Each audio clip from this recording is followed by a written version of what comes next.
and the Chief of Planning, Ben Calyao. Yan. So therefore, we are now complete. So, Mr. Chairman, first question. I thank the Honorable Secretary for taking time to meet us in a pre-conference of the political parties of our Congress. And in that particular meeting, done 2 weeks ago, we threshed out a lot of issues, a lot of requests, not issues but requests. May I ask, Secretary, for my letter of August 11 on the erratum of the construction of access road leading to Amaya View, now go to Shrine of Guadalupe, 50 million, is that already errata, is that part already of the NEP? These are, The clock is still ticking. You see, I'm finished already, it's still ticking. Can you go back to 102? I immediately look at it, can that be? You cannot reduce my number. When I stop, the clock stops. Can you go back to 102? Yan ang tama na time. The chair will give you extra time, Your Honor. I will give you extra time, Your Honor. Don't worry. Secretary. yes, Your Honor, I think we have received the request of the good congressman, and this will be submitted to the Committee on Appropriations, Your Honor. Thank you for approving this. Second, the clock can start. Second, we have my erratum for August 11 from here. 145 million for pavement level studs. We all know that studs is a corrupt practice. The most corruption is in studs. I will not permit Cagayan de Oro Second District to have studs. Masyado. I don't know why we're still putting studs.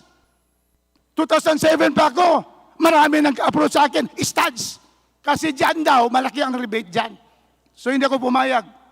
So I want the MVUC funds of 145 million to go to street lights, solar street lights. You have received my errata. Is this already included in the NEP?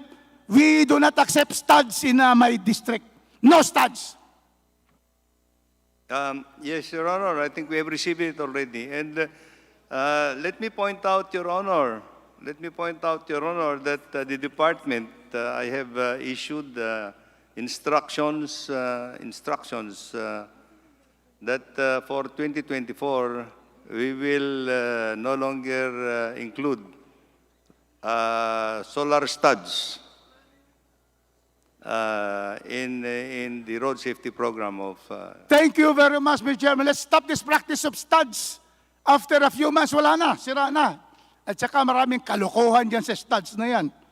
So, is my request to make it converted to street lights, which our highways would need. Has that been approved, Secretary?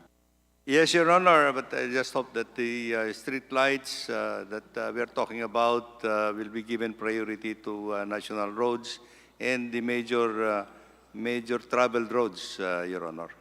Thank you. My next question, on August 14, which you received at that pre-conference, I have requested to be able to implement the 30% for local infrastructure program, have more local program projects from 318 million to only 4 flood control structures at 159 million each. There are smaller rivers and smaller areas needing flood control and some infrastructure program. I have submitted, and you have received this together with Yusek Kathy. Has this been included as errata, Mr. Chairman? If it is an errata, Your Honor, yes, I think we'll process it, Your Honor, to be incorporated in the final version of the National Expenditure Program, Your Honor. Thank you, Mr. Chairman. 3 consecutive correct answers of our outstanding Secretary. All correct. Now, Madam Chair, Mr. Chairman, we have here my letter for shear line. Shear line, meeting of the warm weather with the cold weather, bang! Floods, landslides, rising of sea levels. I sent this letter. Is this already okay? Only 180 million. Included already, Mr. Chairman, Secretary. I think for the rehabilitation of damage due to shear line, Your Honor, we are tapping actually yung calamity funds that in order to finance, not in the national, in the regular program for 2024, but we will, since these are damages from shear line, we will tap it from the calamity funds, Your Honor. In fact, I just talked to Secretary Gibo already, the same letter, and he has committed to give the 180 from the OCD. You just implement it, Secretary. Is that okay? Yes, Your Honor. Yes, 180 million for the shear line projects for Cagayan de Oro. Mr. Chairman, after all of these commitments of our Secretary, I am here on behalf of the City of Cagayan de Oro 2nd District to give our profuse thanks to the Secretary and the entire Department of Public Works for all the projects that is being given last year and this year. So I am now going to read now. We can also see the report of the Secretary. Their utilization fund is 99%. This is the best. This is the best department in our country. 99% January to December 2022. The best. Some are 40%, 50%. Then, from January to July, 93%. My goodness. So this is a department that we should always support, Mr. Chairman. Now I see, and I'm wondering, Mr. Chairman, a very good utilization, implementation of projects, and yet, from 2023 to 2024, there's a reduction, Mr. Chairman, of 72 billion. How can we do this to our Department of Public Works and Highways and to our congressmen? So therefore, Mr. Chairman, this will also show that we have an 8% decrease. Can you tell us, Secretary, why you were decreased?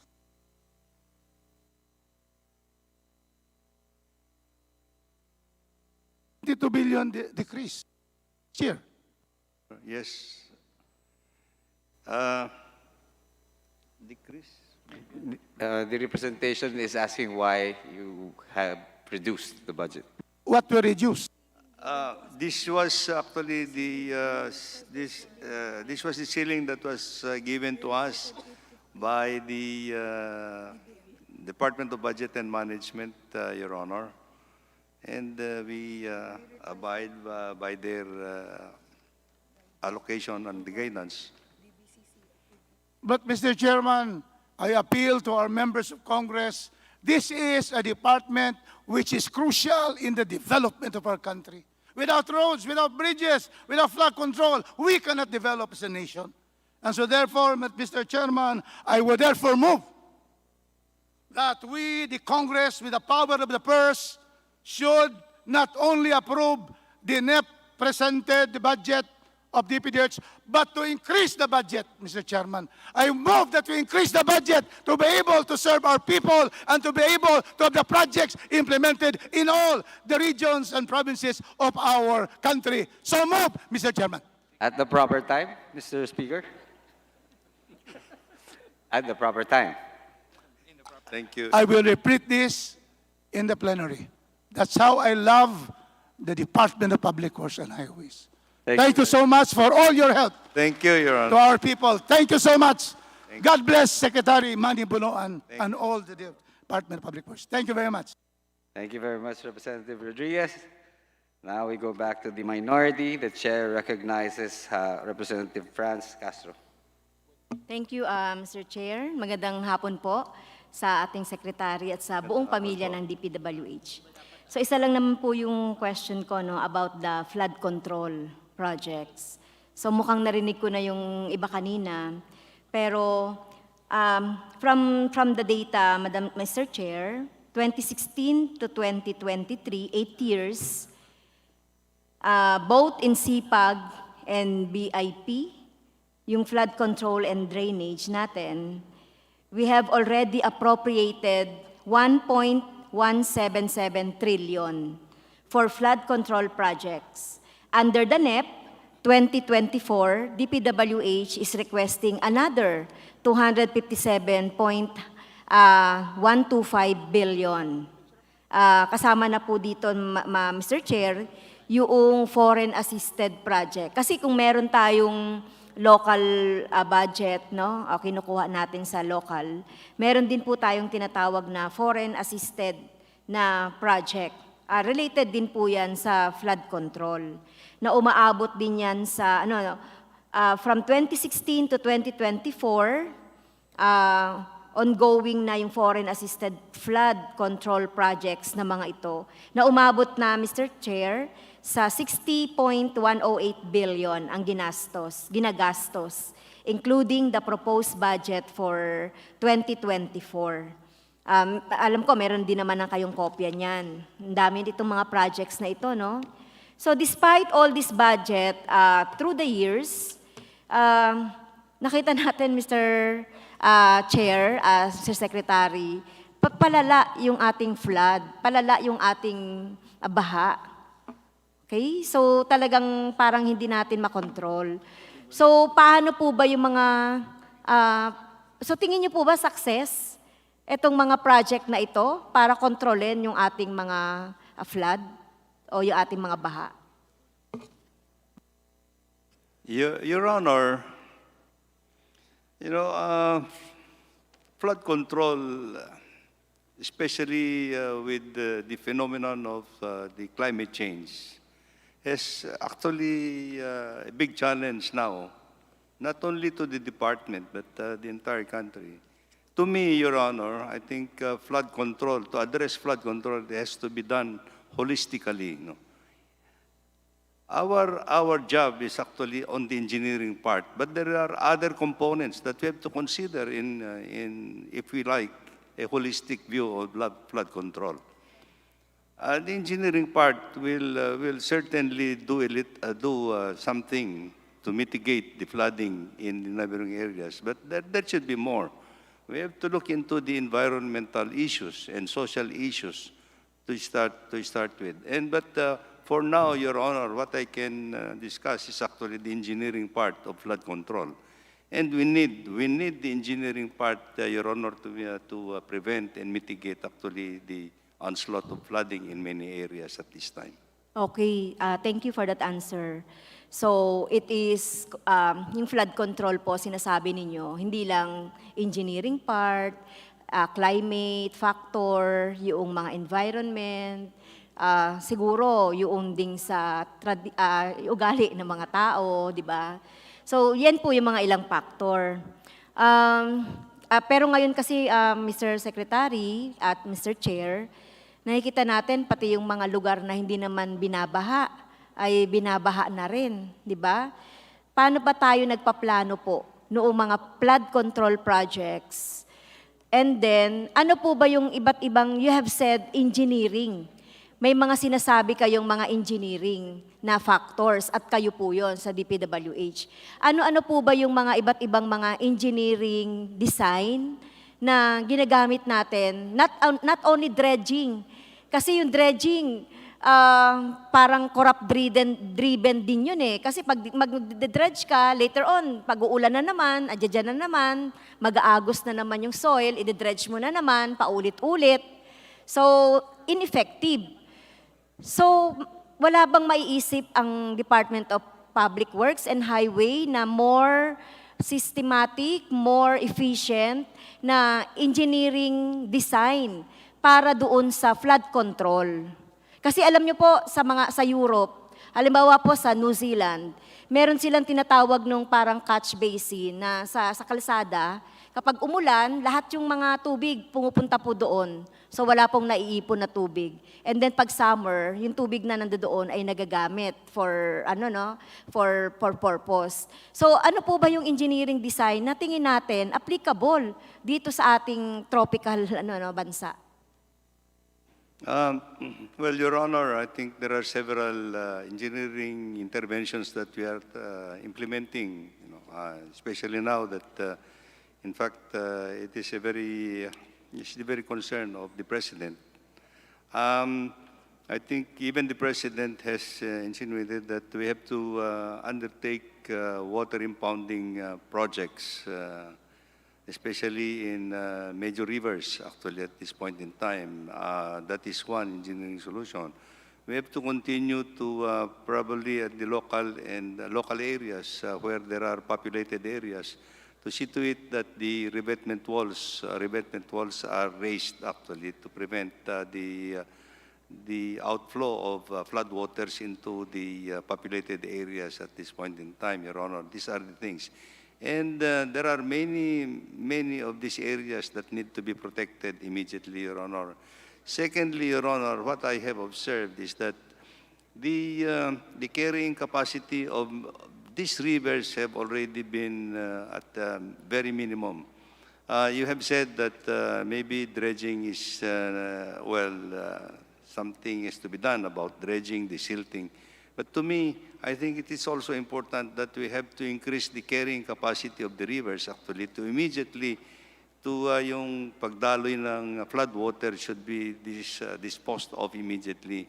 And this is the only way that we can, by increasing the carrying capacity. At the rate, Your Honor, we have observed that for the last 15 years, there has not been any desilting or dredging operations that have been done in the major rivers, actually. And this is why the riverbeds have very, very small, the riverbeds are very shallow to a point that any rainwater, flood waters, it will just have to overflow these river banks. Kaya there is still a need actually to do some desilting and dredging operations actually in the real terms of it, Your Honor. Okay, so wala pong, Mr. Chair, Mr. Secretary, walang engineering design na one fits all, one design fits all. So yun po ba yung sinasabi ninyo? So alam po ba yung mga area na yung mga sinasabi ninyong, eto ako, naniniwala po ko na makakapag-control ng flood itong water impounding at nakita kong very effective yan dun sa mga ilang napuntahan po natin sa ibang bansa. Tapos itong itong dams, nakakatulong din po ba ito dun sa flood control ng dams or pagdating ng tag-ulan baka yun nangyayari na nga nagkakaroon ng baha sa ating community. Yung dams po ba pwede rin po ba ito? Yes, Your Honor. I think they can. This is one intervention that can be useful for flood mitigation, Your Honor. And this is dams that we are talking about are actually for multi-purpose. These are multi-purpose facilities that can be used for flood control, water supply, power, and... Yes, okay. Tama po kayo yung dam. Pero sa akin naman po, wag lang dapat makapag-violate ng human rights ng mga kababayan natin. So yun naman yung primordial consideration ko po dun sa pag-aano ng dams. Wag ma-violate yung karapatan ng ating mga kababayan for kabuhayan, yung kanilang buhay, yung kanilang sa lugar. So yun po. In the interest of time, dahil kulang na po Mr. Chair yung aking time na, can you submit for the purpose of plenary discussion yung 257.125 billion na DPWH project for 2024. Pwede niyo po ba isubmit sa akin yon? Saang lugar? Anong klaseng engineering design ang ginagamit niyo dito? At ayun po, yung amount. Can you submit that, Mr. Chair? Yes, Your Honor, we will comply. Thank you, Mr. Chair. Thank you, Mr. Secretary. Thank you po. Thank you. Now we go back to the majority. Again, Representative Plato is here. You are now recognized. Thank you, Mr. Chair. Secretary Bonuan and the DPWH family, our dear colleagues and other guests present today. Magandang hapon po sa inyo lahat. I have 3 points here to raise. Siguro if I have time for. Mr. Chair, it is pleasing to note that under the 2024 NEP, the routine maintenance of national roads and bridges will receive 15.6 billion compared to what you have said, the 2.5 billion allocation for 2023 GAA. Ito po yung kaninang binasambit ni Secretary, Minority Floor Leader. Gusto ko mag-interject kanina, but we have rules here. Hindi ka pwede magsalita pag it's only the presiding who can talk. Kaya napakalaking dagdag po ito eh. We have an additional 13.1 billion for 2024. Napakahirap talaga po ang continuous na pangangailangan para ma-upkeep natin national roads natin dahil sa mga pagdaan ng mga bagyo. Kaya ang alam ko makakatulong po na malaki itong additional budget na ito na maging maayos ang ating mga daan at mga tulay. Pangalawa, Mr. Chair, Secretary, despite the required routine maintenance, road safety, ito yata sinasabi ni si Congressman Ropos kanina, this is still a paramount concern in the light of the rising incidence of road crashes here. That's why I'm asking, mayroon ba tayo ditong record? Mayroon ba kayo tungkol sa mga accidents for last year man lang o kaya up to June this year? Siguro sa Bureau of Design o meron po sila?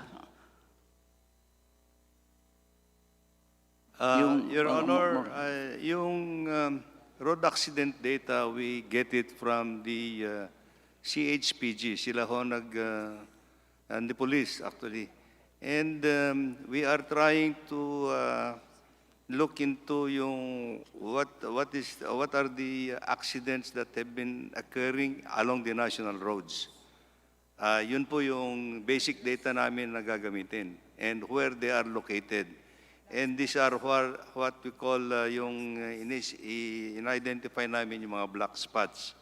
Yeah, mayroon ba siguro tayo sa Mr. Chair, do sa nag-undersecretary din po ako for technical services. Binibigyan pinaparisan tayo ng kopya. Kaya okay, it's okay. Ang tanong ko, Mr. Chair, Secretary, gusto ko lang tanungin saan sa 2024 NEP ang road safety measures tulad ng mga projects na ma-address ng mga tinawag ba sinabi mo na black spots sa nating network. At magkano po ang proposed budget na yon, Mr. Chair?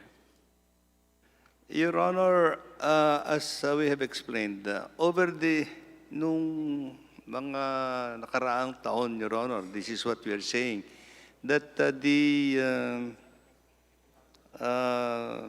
priorities for road safety was included in the Motor Vehicle User Charge Fund at that time.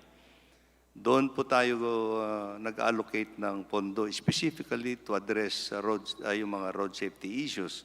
But now in 2023 and 2024, unfortunately, this is what we're saying, that the allocation for the Motor Vehicle User Charge Fund is already incorporated in the General Appropriations Act, and there is no specific program for addressing yung road safety issues. Magkano, Mr. But Chair?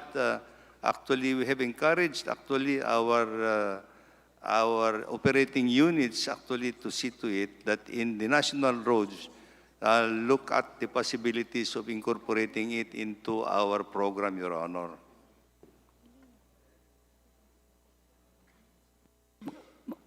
May amount ba tayo, Mr. Chair? May nabanggit ka bang magkano for this year? For 2024, NEP. For 2024 NEP, we'll have to consolidate it. We have to consolidate, actually, Your Honor, over all the programs of legislative districts, actually, how much have been earmarked for road safety issues, Your Honor, because I have here, I've been given an initial yung consolidated programs related to road safety. Road safety are in many ways, Your Honor. including lightings, lahat na, yeah. and other facilities. And all of it, actually, Your Honor, I think the total amount in all legislative districts amounting to 3.5 billion, Your Honor. How much, Mr. Chair? 3.5. Thank you for that 3.59 explanation, billion. Secretary. Thank you. Mr. Chair, I noticed that, Mr. Chair, can I ask the Senior Undersecretary for Of course. Foreign Assisted Projects? Alam mo yun, I noticed that the Foreign Assisted Projects, or the FAVs, are allotted 70.7 billion under the 2024 NEP. I just want to manifest my support on this matter because foreign assisted projects have been well evaluated as feasible projects and represent commitments of the government under the loan grant agreements. Para sa akin po kasi maganda at marami po ang matutulungan natin at this deserve high priority in funding. In addition to that, Mr. Chair, gusto ko lang malaman kasi yung mga congressmen, pinag-uusapan namin dito na siguro a week ago, 2 weeks ago, I know that nagpunta po kayo sa Japan yata. May I know the status of that meeting, the DPWH Philippine-Japan high-level meeting held in Tokyo, Japan? Can you share us what transpired there? Your Honor, for the projects under the Official Development Assistance Program of the Department, there are 11 ongoing road and bridge projects under Official Development Assistance, Your Honor, and there are 2 new flood control projects that will be implemented, Your Honor. 2 flood control projects. One is in Mindanao, and the other one is in Davao, Your Honor. Magkano po ito kaya? Magkano? There will be... magkano po ito? The total amount, Your Honor, for these ongoing projects will be approximately about a little more than 360 billion pesos, Your Honor. It will be implemented in several years. Okay. Thank you. Can I ask also your Undersecretary Ador Canlaser, who is in charge, of the school building, or the Undersecretary for Technical Services? Due to the severity of typhoons visiting our country, what design motivations were made in these standards for school buildings to consider climate change? Gaya po dun sa mga sa Eastern Seaboard, sa Pacific, no? Saka yung mga Catanduanes, ano yung mga design na ginagawa ng standard for school building? Yeah, with the permission of the chair and our secretary, may I respond, sir? Yes, sir. In coordination with the Department of Education, we have an ongoing design to address the typhoon change, climate change, particularly in the Eastern Seaboard. No? So one of the significant change would be the design of the roofing, where school buildings now would have roof decks, particularly on those located in the Pacific Eastern Seaboard. So from a wind load of 250 kilometers per hour, we're considering 340 kilometers per hour as the minimum wind speed, no? So that the roofing of the design now for school buildings will be roof decks, Mr. Chair.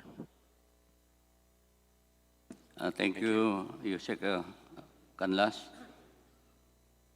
Isa pa, Mr. Secretary. Concerned po ako dito kasi napakaraming silan-sila na because of this quarry sa aming area. What are the strategies of DPWH to prevent the early deterioration of roads and bridges due to overloading? Your Honor, overloading is really predominant again in Yeah. the problem really that I can see is actually in the regulatory portion. While DPWH is the one managing the way bridges, the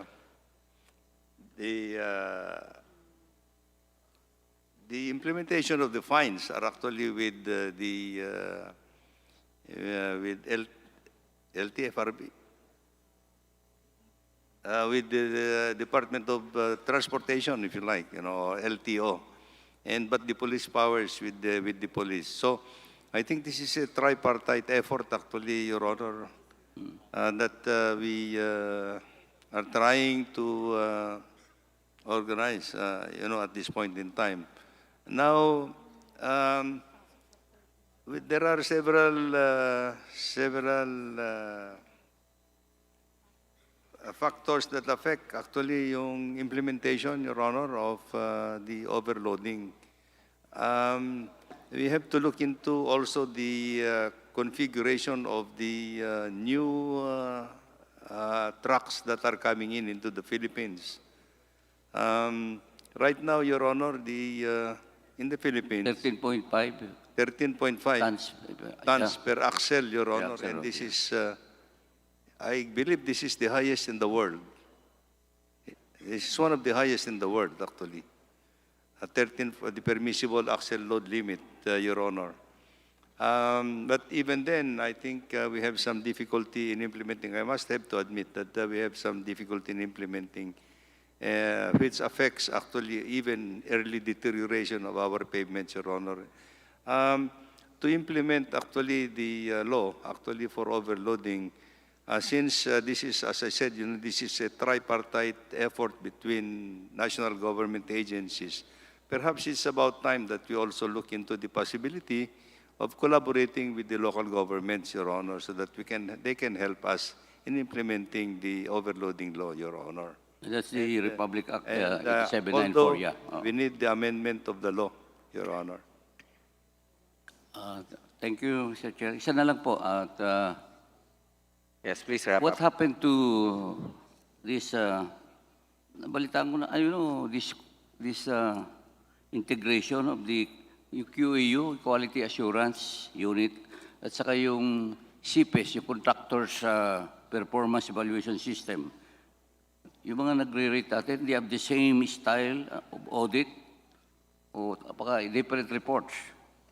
Ano na nangyari po dito? Natuloy po ba ito? Yes, Your Honor.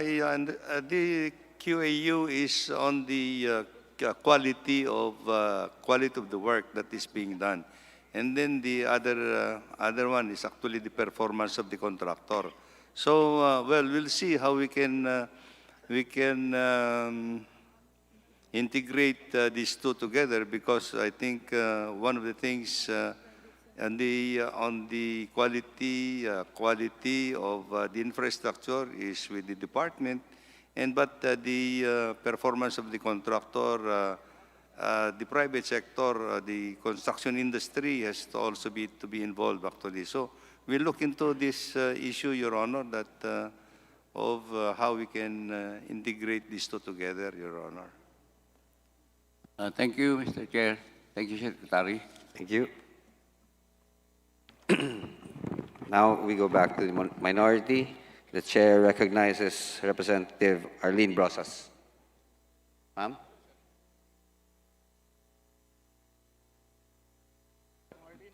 Representative Arlene Brosas, you are now recognized. Thank you, Mr. Chair. Maraming salamat, Mr. Chair. Nakikipag-usap ako. I was not listening, Mr. Chair. Sorry. Mr. Chair, ang tanong ko po ay kaugnay sa EDCA sites po ito, Mr. Chair.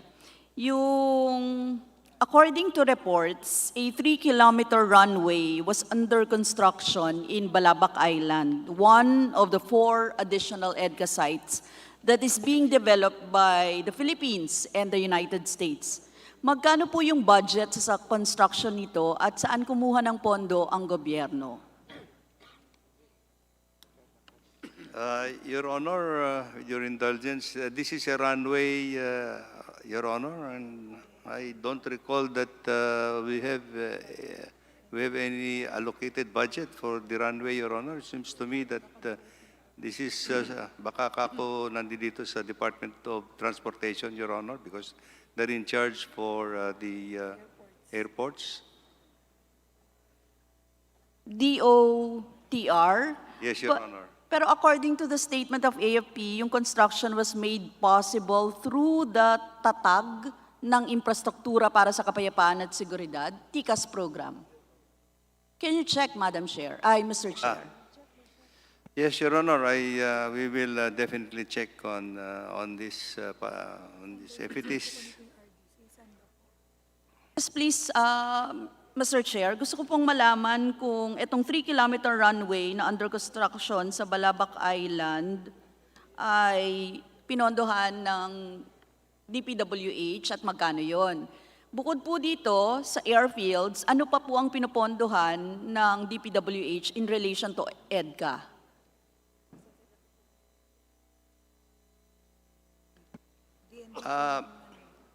Mostly, Your Honor, I don't recall kung sa LCAC, I don't think we have anything. Ang convergence program namin with the Armed Forces of the Philippines, Your Honor, is mostly on vertical buildings in the camps, Your Honor, and I think that's I recall that's the only areas where we have convergence with the Armed Forces of the Philippines, Your Honor. Mr. Chair, according to reports, yung DPWH po ay funding the construction, is also funding the construction of a command and control center in Balabac Island. Tatanong ko rin po sana magkano yung pondo rito, popondohan po ba ulit ito sa ilalim ng 2024 national budget? As requested by DNB.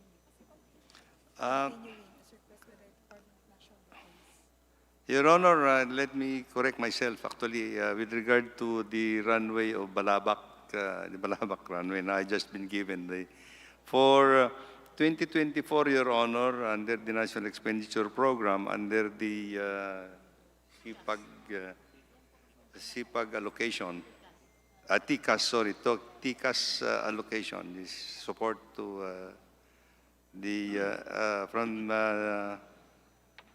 we have allocated the amount of 150 million for the Phase 4. Phase 4 na po pala ito, Your Honor.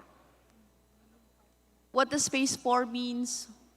Phase 4, Your Honor, yung Phase? the completion of Incompletion pa. Pero ang tanong ko po, magkano po ang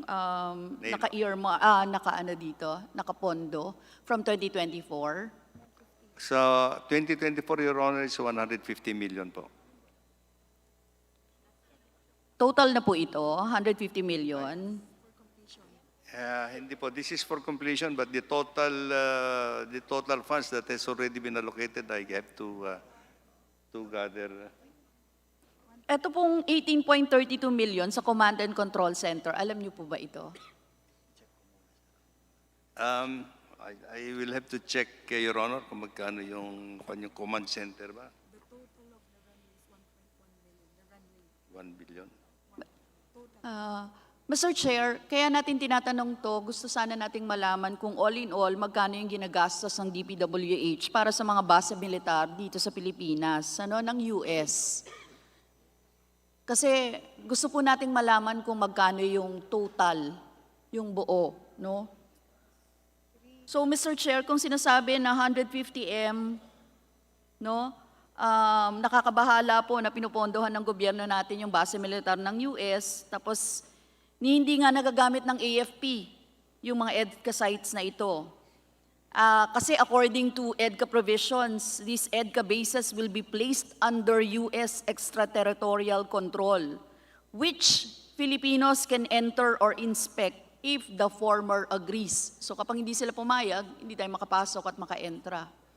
So, kaya gusto po nating malaman, halimbawa, sa site ng Balapak Island, magkano na yung milyon na ginastos ng gobyerno. Tapos, hindi pa nasasama ang ginagastos natin sa iba pang EDCA sites tulad ng sa Cebu. Meron pang EDCA site sa Cebu kung saan isang fuel depot para sa US warplanes ang under construction sa loob ng EDCA base. Ang pagkakaalam po namin, worth 111.29 million.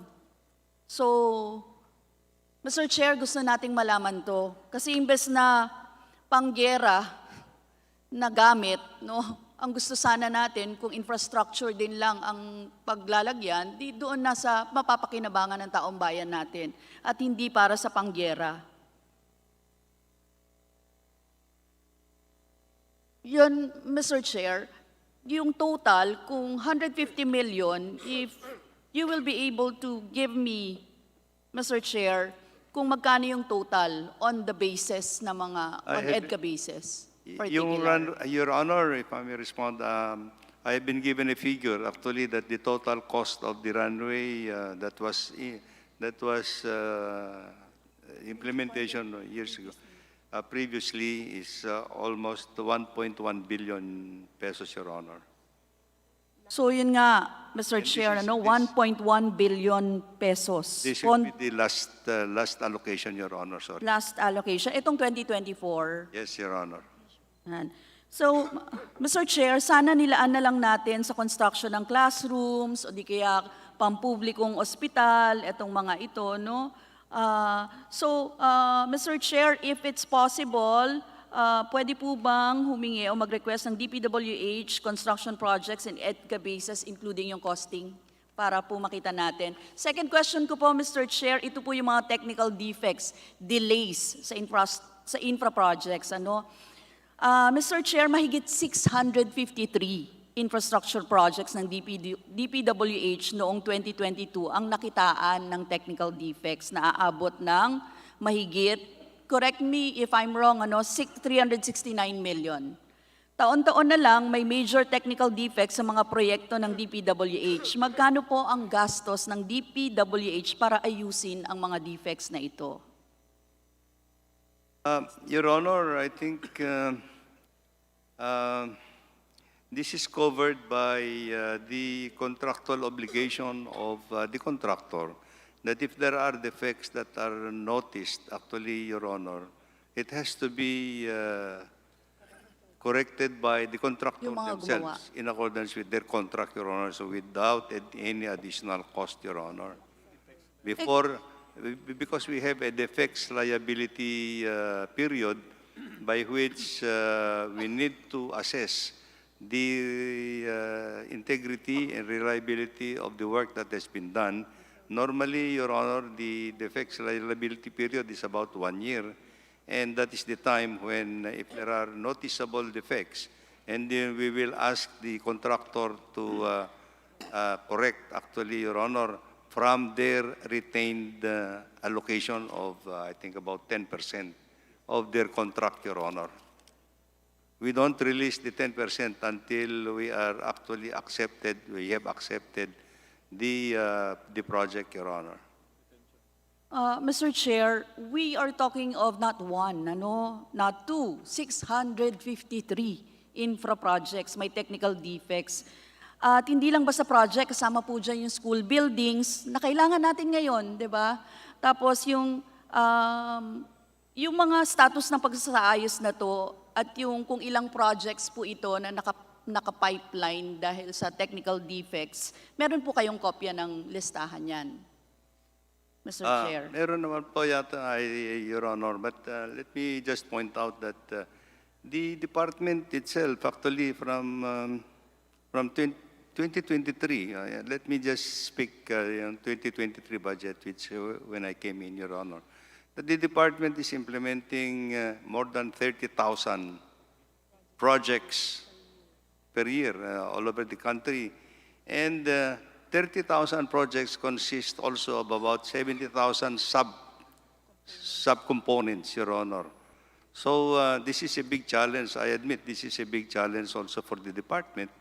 And to see to it that the projects that we are implementing are actually in accordance with the specifications that we have laid down under the contract of any contractor that is undertaking, Your Honor. And this is the reason why we have imposed actually a deficiency period and an allocation for it actually to cover any defects, Your Honor. Yes, Mr. Chair, yung sinasabi niyo pong contractual obligations, ano, halimbawa yung mga developers gumawa ng project, may mga technical defects na ito, no? May na-penalize na po ba dito? Totoo naman po, no, napakalaki, 30,000. Pero ito, particular, yung 653 na infrastructure projects na ito, meron na po ba? May na-penalize na? Your Honor, hindi naman namin binabayaran yung contractor kung hindi nila naayos. And we have to make sure that before we accept the project, everything has to be implemented in accordance with the specifications and the project quality, Your Honor. So, Mr. Chair, hanging ito, itong 653, hindi sila binayaran? No, this is 2022 budget, Your Honor, and I'm pretty sure that many of these have already been corrected, considering that the implementation period for our 2022 budget, Your Honor, is actually for 2 years, no? And it will end up by the end of this year. Ito po ay COA 2022 reports. Cited ng COA po yan. Concrete pavements, potholes, delamination, concrete surfaces, school buildings, no electrical systems. Ito po yung binabanggit dito. COA report po siya. So dapat yun yung... Before the Honorable Your Honor. Secretary answers, we would like to remind Yes. Arlene Bosses that your time is up, so please wrap up. Yes, Mr. Chair. Yun lang, pinapasagot ko po kaugnay doon, Mr. Chair, sa Infra. May we get yung kung ano po yung pagtingin nung... Yes, Your Honor. I think what we are citing here is the observation report of COA, Your Honor. But in the process of this observation report, Your Honor, we have exit conference with the COA, and I think many of these have been clarified with them, Your Honor. Okay, hindi po ako ganun. Baka pwede pong makakuha na lang ng kopya o reports kaugnay dito kung ano na yung natapos, hindi natapos, no, Mr. Chair? Last na lang po, Mr. Chair, sa right-of-way siguro. Pwede rin pong mag-submit na lang if ever dito, no? Kasi merong yung 413 projects suspended, 90 projects terminated, 94 projects that have yet to be started, ano, Mr. Chair? Yung sa disbursement report from right-of-way fund, i-request na lang natin, yung project po, tapos yung row allocation, disbursed fund per household affected. So before the plenary po sana, para mapag-aralan namin, tapos yun po yung sana mapag-usapan sa plenaryo. Maraming salamat, Mr. Chair. Thank you. Thank you, Your Honor. Thank you. Now we go back to the majority.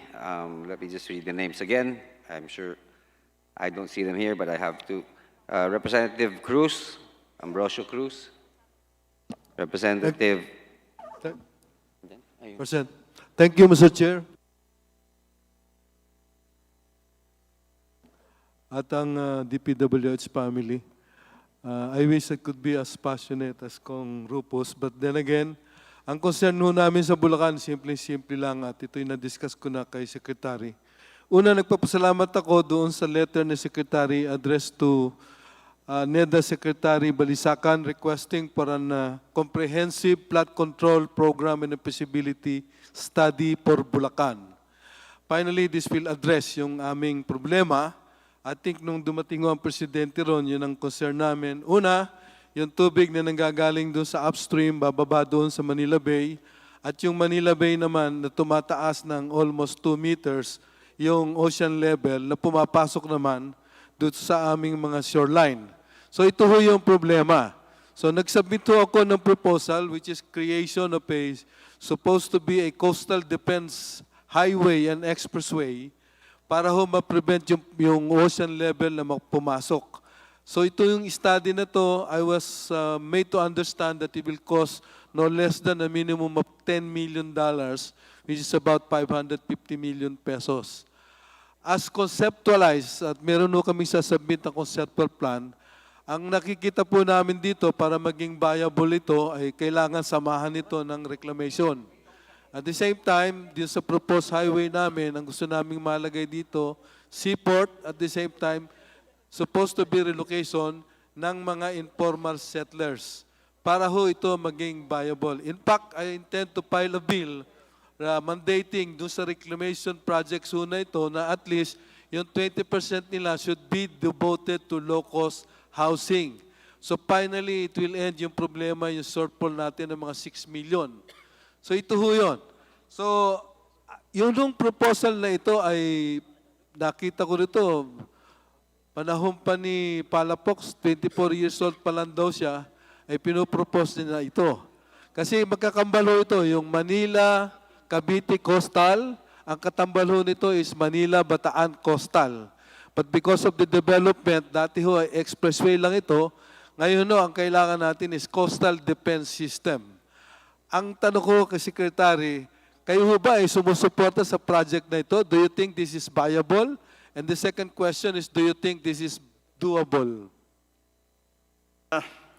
I am pretty sure, Your Honor, that if it is technically and economically feasible, I think there is no reason why the department will not support it. In fact, Your Honor, I still remember that the first proposal at the time was actually to construct the Manila-Bataan Coastal Road Project. Yes. At the early part of Nung pag-usapan nyo kasi yun, junior executive pa lang ako sa Shell eh. Yes. But that was 50 years ago. 40 years So, meron naman tayong another study na nandito na gagawin. Ang tinitingnan ho natin dito yung timetable. Baka ho pagkatapos ito, after 50 years, hindi na ho natin pakinabangan lahat. Ang tinitingnan ko is talaga bang ito sa pananaw ho ninyo, kayo basically na nakita ho yung development, ito ba magagawa natin during your term, which is about 6 years? O at least maumpisahan. Kasi alam mo, naiingit ho kami. Kasi yung Manila, yung Bataan to Cavite, na that will be the longest bridge. Tapos na ho ito at inuumpisahan na actually. Yun ho sa amin 50 years ago pinag-usapan, hanggang ngayon pag-aaralan pa rin. So sana ho sa suporta ni Secretary, makita ho natin na at least maumpisahan ho ito.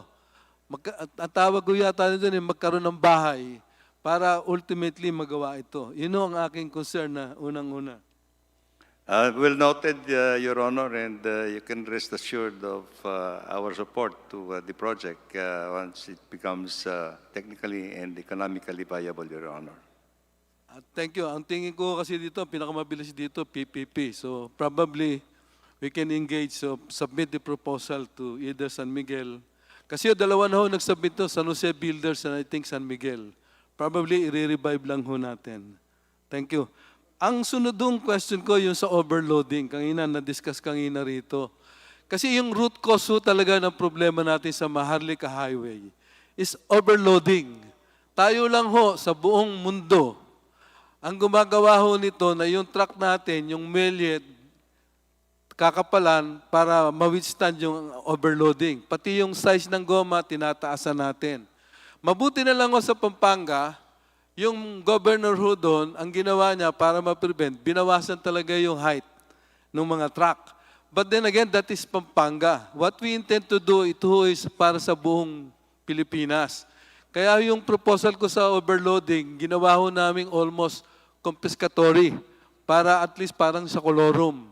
100,000, 150,000, and 200. Ang question ho dito, paano natin talaga mai-implement ito? Doon sa bill ko, ginawa namin dito, 50% should go to the local para ho magkaroon ng incentive on the part of the local na ma-implement ito. But then again, ang kailangan ho natin at this point in time, maglagay na tayo ng weighing scale. Kasi ho, sa lahat ho ng ginagawa natin na to, mula ho doon sa Apare hanggang Hulo, and even to doon sa Samar, hindi ho titino ang karsada natin. Kasi yung overloading ho dito is a way of life na. Ako ho trucker ho ako In fact, I have about 150 trucks. Pero kasi because I'm hauling for Shell, so kami within the limits. Pero hanggang hindi ho tumitino ito, hindi ako sayang ho yung maintenance program na ginagastos natin. Dapat ito ginagastos natin doon sa mga bagong karsada rather than maintaining the road. Kasi sa ngayon experience ko, 1 taon lang. Pagkatapos ng 1 year, bitak na naman. Kailan tayo titigil dito? We're losing billions out of this. Siguro dapat ito yung bigyan po natin ng priority. Yun lang po, Mr. Secretary. Thank you, Your Honor. Rest assured that your proposal is very much welcome, Your Honor, in order to address the overloading problems in the country, Your Honor. And our full support, actually, Your Honor. Thank you, Mr. Secretary.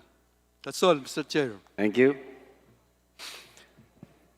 Now we go back to the minority. The chair recognizes Senior Deputy Minority Leader Paul Gaza.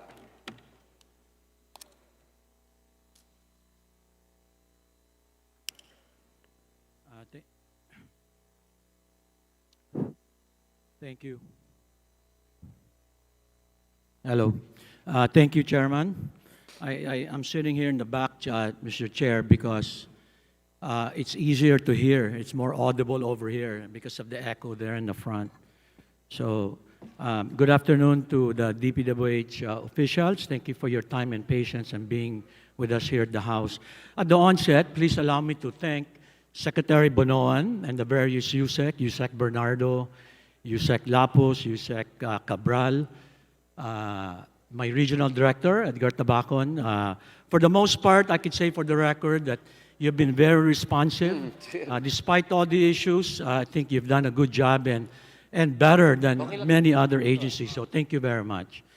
Earlier, there were many concerns about the Maharlika Highway. I think I'll be the 5th or 6th member of the House that's complained about that. For the benefit of the committee, could you explain again to us the core programs, the total core programs, explain each one and how much total that is, and how much has been reduced this year, last year, and previous years, and that's why we're having problems, especially with maintenance of our national highways. Well, Your Honor, let me start with the maintenance and operating expenses, Your Honor.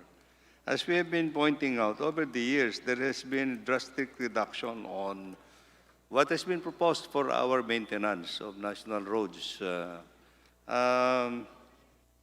This year, 2023, in our National Expenditure Program, NEP program, for 2023, our maintenance and operating expenses amounting to 25.5 billion pesos that was originally incorporated in the NEP. What was approved in the GAA is only 6.8 billion pesos, Your Honor. And specifically for maintenance, the allocation for road maintenance, routine maintenance, actually, Your Honor, is about 14.6 billion under the National Expenditure Program. But what has been allocated for routine maintenance, actual under the General Appropriations Act, is only 1.8 billion pesos, Your Honor. And this is what we are saying, that this is a very minimal amount to cope up with the requirements for road maintenance, Your Honor.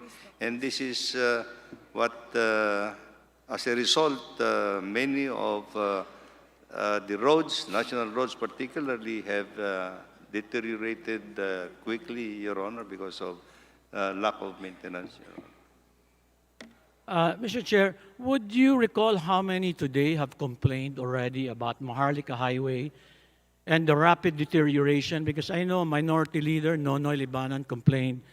Congressman Michael Tan, no less than Vice Chair Romy Momo. how many have complained about the national roads? Is this common nationwide or only in Region 8? It is common to all regions having national roads, Your Honor. What is the total amount for the core program? Which includes FAP, PPP, right-of-way, feasibility study, and others.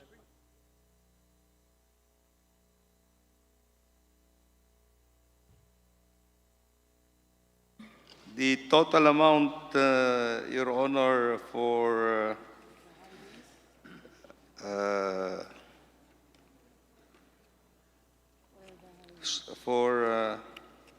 well, let me categorically say the general administration support is actually for proposed 2024 is 17.4 billion.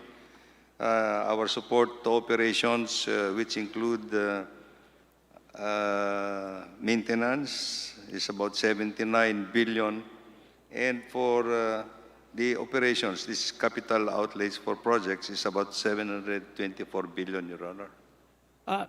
Mr. Chair, I count core program of 139 billion, 25 billion for maintenance and MOE, a total of about 164 billion. Would that be in the ballpark of the NEP 2024? 139 billion and then 25 billion for MOE. Is that correct? Yes, Your Honor. Yes. Okay, Mr. Chair, considering that there are many complaints with what's happened in the past, I think it is our obligation and our duty to make sure that those core programs are protected and not touched and not reduced. So allow me to make a motion that the 139 billion core program that consists of various activities, PAPs, 25 billion of MOE, including maintenance, a total of 164 billion shall not be reduced by the Committee on Appropriations, including to the BICAM. So move, Mr. Chairman. The chair is with the opinion that this is just a budget briefing by the Committee on Appropriations. So if I may request the Honorable Dasa to make the motion at the proper time in the plenary. Mr. Chair, this is a budget committee hearing. Under the parliamentary rules, I'm entitled to make a motion, and you will need to dispense with that motion.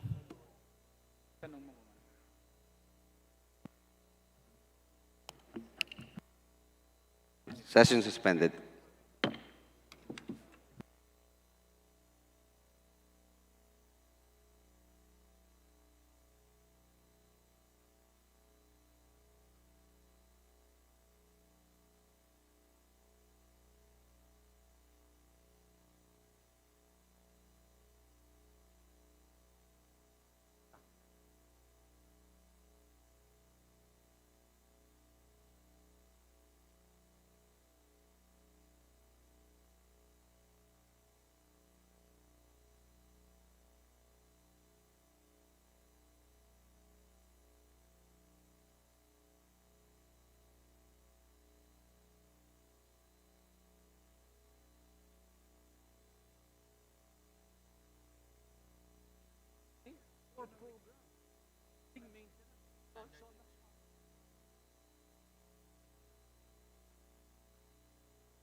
Okay, session resumed.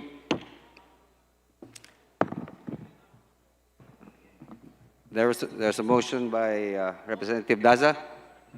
Do I hear any seconds? Mr. Chair, I hope you don't, Mr. Chair, I hope you won't take it from my time, but I was asked during the suspension to reiterate my motion for the record.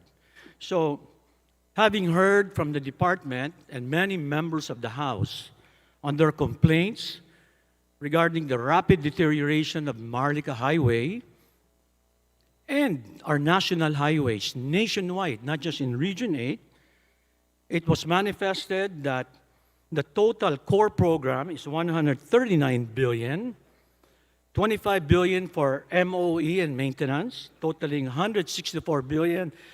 So I move, Mr. Chair, that these funds, as I just articulated, shall not be reduced by the Committee on Appropriations. So moved, Mr. Chair. So there's a motion. We take note of that motion. I second, Mr. Chairman. I second. Duly noted. Mr. Chair, if there's no objections, then I assume that you will call the motion approved. Mr. Chair, point of order. Yes, what is the point of order? Before we rule on the motion, may I know if we have 20% of the present of the number of members of the Committee on Appropriation to vote on the motion? Session suspended.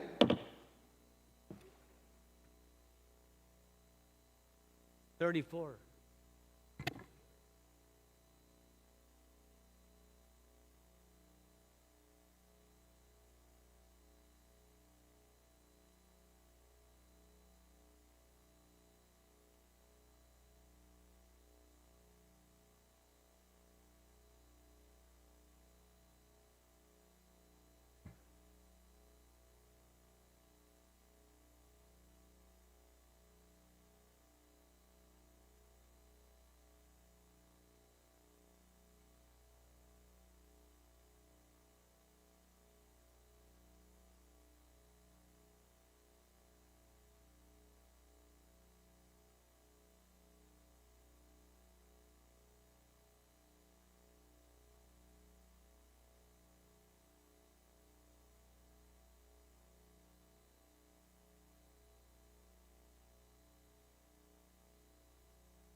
Overall, mag-recruit ka na.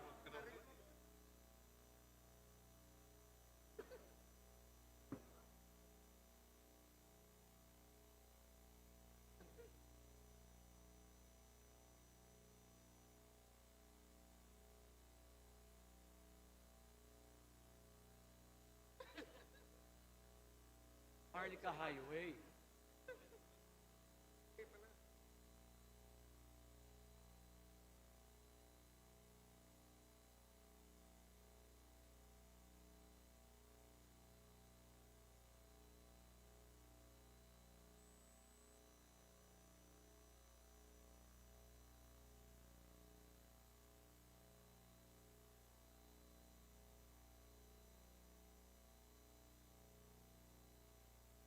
At saka yung MOE.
Ay, JC.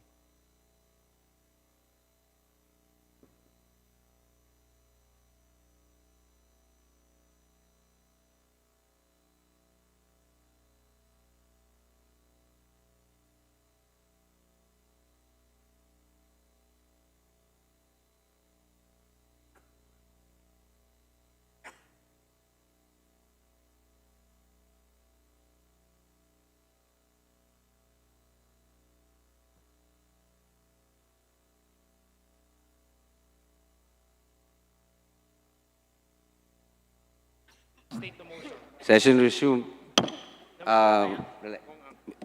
Representative Akop, you're recognized. Thank you, Mr. Chair. For and in the interest of the constituents of this representation would like to withdraw his point of order. So move, Mr. Chair. Okay, thank you. Mr. Representative Daza, you're now recognized. Please restate your motion. Thank you, Mr. Chair, and I hope it's not deducted from my minutes, as I have a few more questions. Mr. Chair, considering that there have been many complaints with the rapidly deteriorating national highways, and in particular the Maharlika Highway in Region 8, and considering that many members have manifested their concern, and also the DPWH, I move that the core program, maintenance, and MOE as submitted in the 2024 National Expenditure Program or the President's proposed budget shall not be reduced. There's a motion. Do I hear any seconds? Second. Duly seconded. The motion is carried. Thank you, Mr. Chair.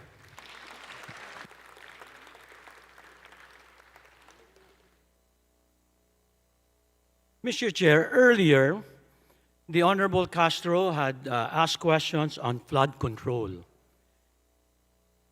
We did a quick review of the DPWH budget. There seems to be a large increase in the flood control. Could you tell us, give us a picture of what was the increase from NEP 2023 to NEP 2024 and GAA 2023 to NEP 2024?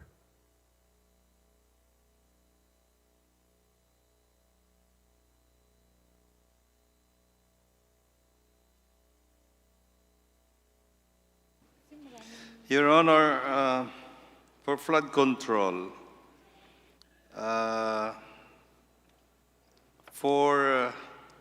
I can go back as far as 2022, Your Honor. The allocation for flood control projects in 2022 was 128.9 billion pesos. And then this increased by 14% in 2023, which is 185.78 billion pesos. And in 2024, our proposed allocation for flood control projects, local and foreign assisted projects, is about 215.64 billion pesos, Your Honor. Thank you. So, Mr. Chair, that means that there's an increase from year to year of 30 billion flood control. Could you share with us where is the concentration of that flood control? That increase in 30 billion, what region is that has been placed? Yes, Your Honor, I think we have a date on that, but if you can give us a little time. But this is, as I said, Your Honor, the flood control projects transcends in all legislative districts, actually, Your Honor, all over the country. And in terms of breakdown on each region, I think we still have to consolidate. Mr. Chair, sorry to interrupt, Secretary. Maybe just the top 3 regions with the highest flood control allocation.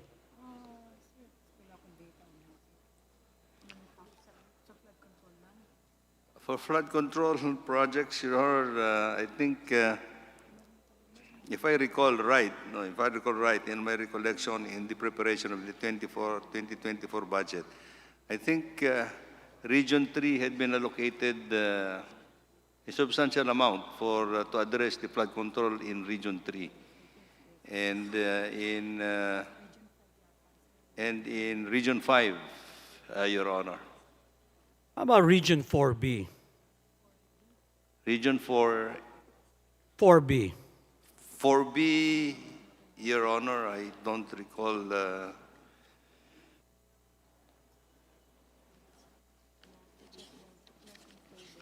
We'll just have to check, Your Honor, on Region 4B. But, Okay.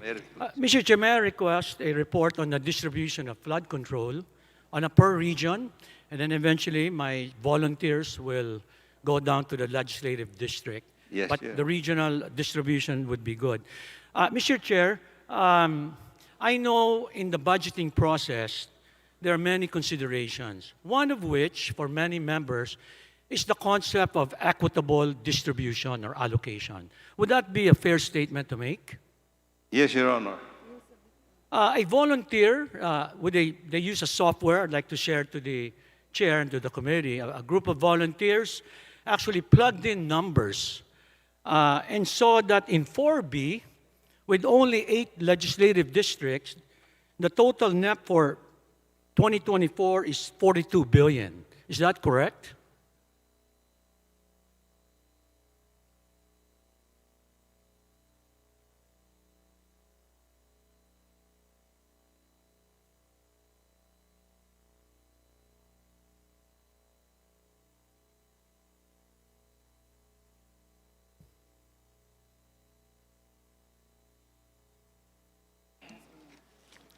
For Region 4B, Your Honor, for Region 4B, for the NEP allocation for 2024 is 41.43 billion. Okay, my volunteers were off by a few hundred million, but 41 billion divided by 8 legislative districts, is that correct? There's 8 districts, Yes, legislative yes, districts? Yes. That would equal to about 5.2 billion. Now, many districts are a lot less than that. Where is the equity in that, Mr. Chair? Well, this is, the result of, this is a compilation of the net restored program that was derived from the formula that we have actually used, Your Honor, in determining the allocation per legislative district in terms of considering the land area, population, vulnerability to calamities, contribution to GDP, and 7 parameters, Your Honor.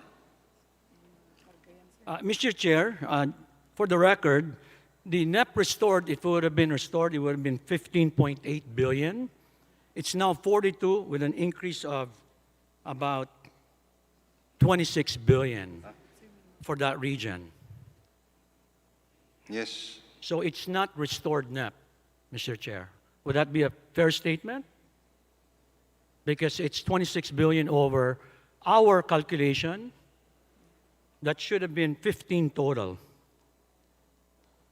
Well, we have to check, Your Honor. For the interest of time, just submit to me 4B. And also, Region 7 seemed to increase quite a bit. So could you give me a letter on a per legislative district and explaining why some are more equal than others? Yes, Your Honor. I think we can do that for regions 4B and Region 7, Your Honor. Okay. Mr. Chair, normally, we've been advised that all projects to be vetted must emanate from the district or the region. It goes to the Regional Development Council. So I'm curious, of this 42 billion for 4B, for NEP 2024, how much of that was actually vetted with Regional Development Council approval, and what amount was not? Well, our assumption here, Your Honor, is that all the projects that had been incorporated in, particularly even in our core program, particularly in the capital outlays, would have been endorsed, they've been gone through the process of the Regional Development Councils, Your Honor, because Could you give me in writing a formal answer to my query if all those projects have been vetted? Because I've heard that there was even some parking, whatever that really means, in the NEP 2024. In fact, a group of volunteers did an estimate, and that's what we're trying to track down. Oh, yes, And it's sir. in the billions of pesos, not millions, Mr. Chair. yes, So Your Honor. Could you help me with the response on the 4B and the 7, why it increased, and whether they were RDC approved, and if they were recommended by the regional director or the DE? Could that be done? We will do that, Your Honor. Okay, thank you very much. My time is up, Mr. Chair. Thank you for being gracious to this representation. Thank you. Now, for the part of the majority, let's see. That's Deputy Majority Leader Marlene Agabas is not here, so we go on to the next. Samantha Santos, Representative Samantha Santos.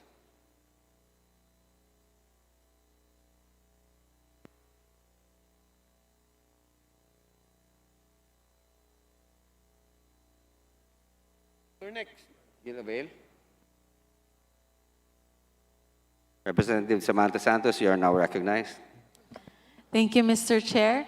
Secretary Bautista, and of course, the DPWH family. Thank you for giving us the time to interpret for today. You said Kathy. Secretary Bonoan, that is. Ang tanong ko lang po talaga ngayong araw na ito, what are the criteria po for us to identify which regions or which areas within the provinces in the Philippines do we identify flood control projects to be the priority? Alam naman po talaga natin, marami po tayong rivers, marami pong nakakatira sa riversides, marami din po talagang agriculture na malapit din po sa riverbanks. How do we prioritize, or what is the DPWH's criteria when it comes to the prioritization or ranking po ng ating mga flood control? Kung ano ba yung mga rason kung bakit ito na lugar ay maging priority kaysa yung sa isang lugar. Yun lang po. Para maliwanagan lang po tayo kung bakit nga po mas maraming pondo dito or ano bang meron dun sa lugar na yon na kung saan lumaki or mas kailangan nila yung flood control kaysa sa ating mga agricultural areas or dahil nga ba urban or mas priority ba natin ang rural areas. Yun lang po, Secretary Bonoan.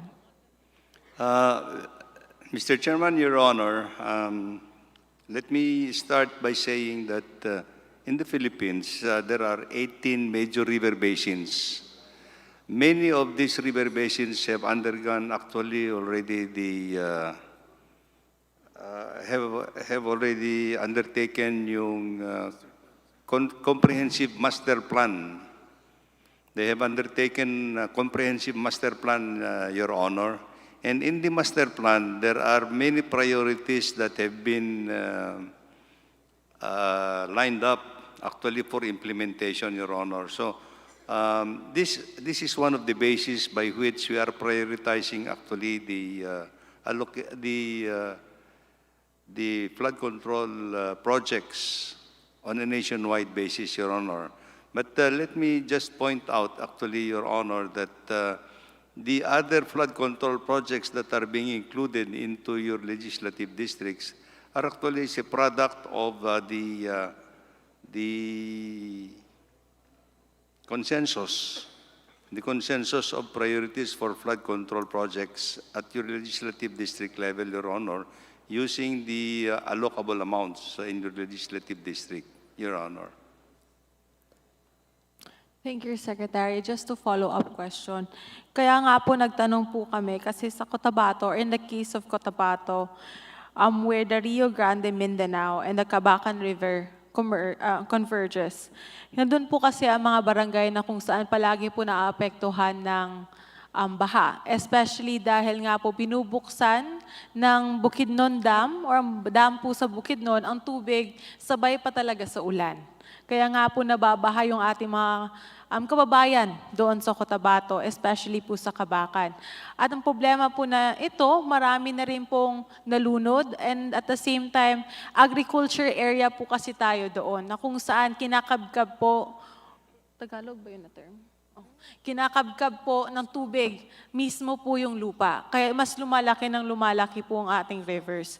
Bago po kasi bumaba yung tubig mula Bukidnon at yung sa Cotabato, dumadaan po doon sa rutang iyon bago po pupunta ng Sultan Kudarat. Kaya nga po gusto po namin tanungin kung bakit hindi po natin na lagyan po ng mas malaking pondo ang rutang ito na kung saan marami din pong pamilya ang naapektuhan, marami din pong agriculture products na naapektuhan, especially din po na dahil na-identify nga po ng DA na ang Cotabato po, or province of Cotabato, North Cotabato specifically, kung saan pong river na ito nakalocate, yun po ang ating food basket sa Mindanao. Kaya nga po gusto po natin matugunan iyon para baka mabigyan pa po tayo ng tulong kahit doon lang po sa pagliko ng tubig kasi doon po kinakabkab po yung lupa na kung saan marami rin po mga residenteng naaapektuhan. Yun lang naman po, Secretary Bonoan, ano po ating magagawa para nga po sa ating mga agriculture products and at the same time para nga po sa ating mamayan na apektuhan at sa direksyon ng DPWH para nga po ma-address ang mga issues na ito. Hindi lang po sa Cotabato, kundi din po sa ating mga neighboring provinces na kung saan nagme-merge nga po yung tubig mula sa ibang province or mula po sa iba't ibang bayan. Yun lang naman po. Maraming salamat. Your Honor, if I respond, in that part in Mindanao, we are now preparing for the big flood control project in the Ambal-Simoy River and Rio Grande de Mindanao River flood control project, Your Honor, and we are now in the process of discussing the financial assistance from the China Exim Bank, Your Honor. We hope that we can finalize the discussions within the year and the implementation by next year, Your Honor. This is part of the flood control program under the Official Development Assistance portfolio of the Department of. It's also a flagship project, Your Honor, that has already undergone the approval of the NEDA board. So we can approach it in two ways, as I can see, Your Honor.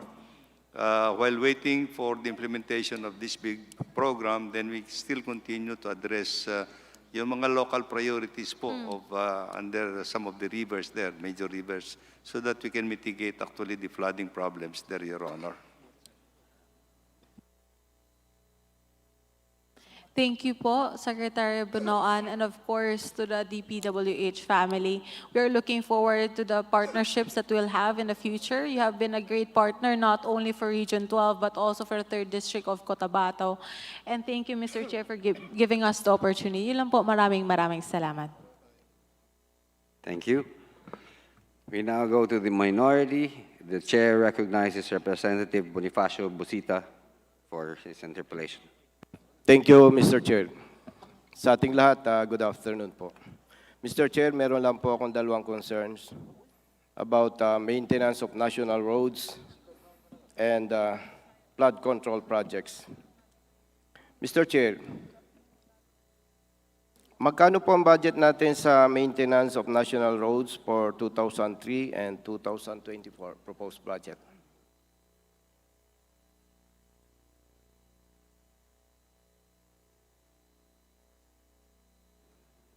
Mr. Chair, flood control, Your Honor. Maintenance of national roads, Your Honor, for 2023, what I was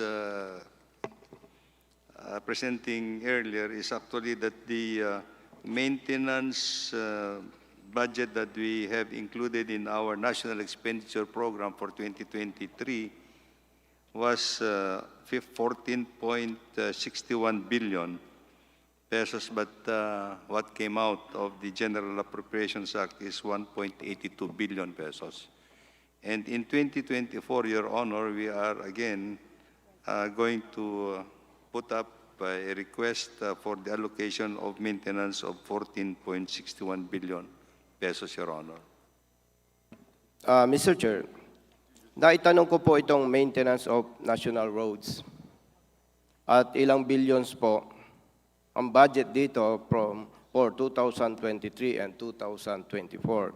But with respect po to our Honorable Secretary Bunuan, kapansin-pansin po at ramdam ng taong bayan na parang wala namang projects para dito sa national roads, sa maintenance. Paano ko po nasabi ito? Almost every day, nagbabiyahe po tayo, ganun din ating mga kababayan, na even yung mga maliliit na potholes na nagiging cause po ng accident, parang, in other words, parang barya-barya na lang to, pero hindi po mabigyan ng proper attention ng DPWH. And most of the time, second budget hearing ko na po na ito na naka-attend, Mr. Chair. Lagi po nating nadidinig yung road safety concerns. Mr. Chair, ano po ba ito? Bakit ganon? Kasi po, hindi lang po ako nakakapansin taong bayan. Bilyones pala ang budget po dito. Ano po ba ang sistema ng DPWH para sa monitoring po nito, Mr. Chair?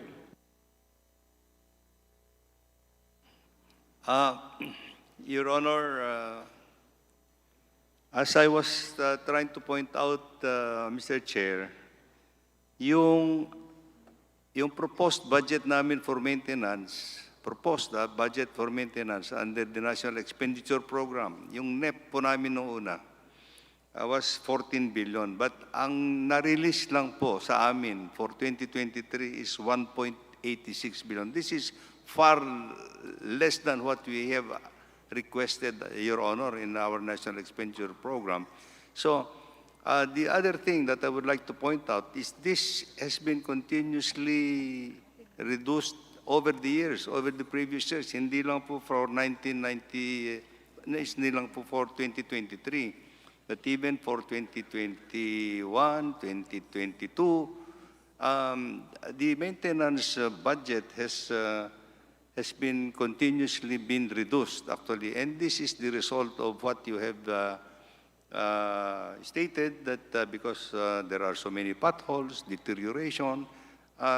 This is because we cannot respond immediately to the maintenance of national roads, especially in sa ngayon, sunod-sunod po yung bagyo, sunod-sunod po ng pag-ulan, and of course, we can expect that some of these roads would deteriorate for the lack of maintenance, Your Honor. Yes, Mr. Chair, I agree. Pwedeng sabihin po natin na maliit yung budget sa ini-expect ng DPWH. The point is, hindi po talaga maramdaman ng motorista na ang taong bayan. Kahit mga simpleng potholes. Actually po, sometimes sinasabi ko nga, kung bibigyan tayo ng authority ng DPWH, kaya nating improve yung kaya natin. So, Mr. Chair, ang punto po dito, simpleng mga damages ng roads, potholes, na nagiging dahilan ng mga aksidente, dapat po sana may priority ito. Kasi po, Mr. Chair, nabanggit ko na ito last time. Pag namatay yung rider or yung motorista, most of the time po kasi ang findings or ang report ng police, self-accident. Pero pag tiningnan po natin, ang cause of accident is because of the damaged portion ng roads. Lalong-lalo na po, Mr. Chair, sa mga riders. So, ano po bang covered nitong maintenance ng national roads aside from potholes, Mr. Chair? Aside from yung pothole patching, Your Honor, there has to be regular routine maintenance that we have to undertake, even without the potholes, Your Honor. because the routine maintenance is very necessary to prevent actually the occurrence of potholes when it rains, to prevent deterioration, Your Honor. Kailangan po natin ito, that we have to maintain it on a daily basis, actually, yung mga kalsada natin. We have to remove, actually, yung vegetation. We have to see to it that even with the slightest crack, has to be restored immediately, Your Honor. Marami ho tayong, before magkakaroon tayo ng pothole, dapat nakita natin na may deteriorated na. We have to undertake already a remedial measure. We have to maintain. Yun po ang gamit po natin doon sa maintenance fund, Your Honor. Hindi lang po doon sa pothole patching, Your Honor. Mr. Chair, with respect to DPWH Secretary, is it possible po na pag may nakita kami as advocates na parang napabayaan, is it possible po na through coordination with DPWH and local government units, kami po ang mag-aayos nito para maiwasan po yung aksidente ng mga motorista, especially mga motorcycle riders? Is it possible, Mr. Chair? Well, I don't see any problem with it, Your Honor, siguro pagka... But we'll have to discuss on the mechanics on how we're going to implement it, Your Honor, especially in the allocation of funds and resources that will be needed actually by the local entities actually to undertake the restoration or pothole, yung patching, Your Honor. Mr. Chair, in case na may namatay doon sa aksidente because of those potholes, at nakita po natin na yun talaga ang dahilan, Mr. Chair, kung i-assist po ng Road Safety Advocates of the Philippines, RSAP, ang pamilya ng biktima, sino po ba ang nakikita nating liable dito, Mr. Chair? Honorable Secretary. Well, I would not offer a direct... Actually, Your Honor, accidents happen even without potholes, actually. But it all depends, actually, Your Honor. Pag kami mga incidents na ganyan, may police report naman, actually, Your Honor. So, well, I could not offer a direct response to it, who is responsible when there is an accident, Your Honor. Yes, I agree, Mr. Chair, na hindi lahat na aksidente is dahil dito sa potholes. But there are instances po na talagang ang problema doon sa kalsada. Anyway, naintindihan naman po natin si Honorable Secretary regarding this matter. So I'll proceed with my second concern, Mr. Chair. Ang Region 3 po ba kasama sa flood control projects? Nabanggit po ninyo kanina. Yes, Your Honor, definitely, yes. Kasama po sa flood control projects, Your Honor. And decades ago, every time na may pag-ulan, talagang problema na po ito, binabaha. At ako po ay hindi Bulakenyo, pero on behalf of Bulakenyos, parang gusto kong sabihin, with respect to Honorable Secretary, DOH, parang gusto kong sabihin, mukhang napabayaan po ang Region 3, particular ang Bulacan. Kasama po ba ang Bulacan Province para dito sa flood control projects ng DPWH? Yes, Your Honor. Kasama po doon sa flood control projects. In fact, there are projects that are ongoing in Bulacan, and there are many proposed projects to look into the permanent solution for the flooding problems in Bulacan. Let me just point out also, Your Honor, that, there has been a big project that would have actually mitigated the flooding problems in Bulacan under a Pampanga Delta flood control project at one point in time. But it would have involved actually the construction of floodways in the municipalities of Kalumpit, Hagonoy, Paombong, and that would have been phase 2 of the Pampanga Delta project at that time, Your Honor. But unfortunately, we were not able to push through with that segment of that flood control project because of the reluctance of the local government unit to implement it in that area, Your Honor. So it was not implemented. Phase 1 of the project was in the Pampanga area that was implemented, Your Honor. So unfortunately, now this time, I think there has been some clamor actually to have a second look into that phase 2 of Pampanga Delta project, Your Honor.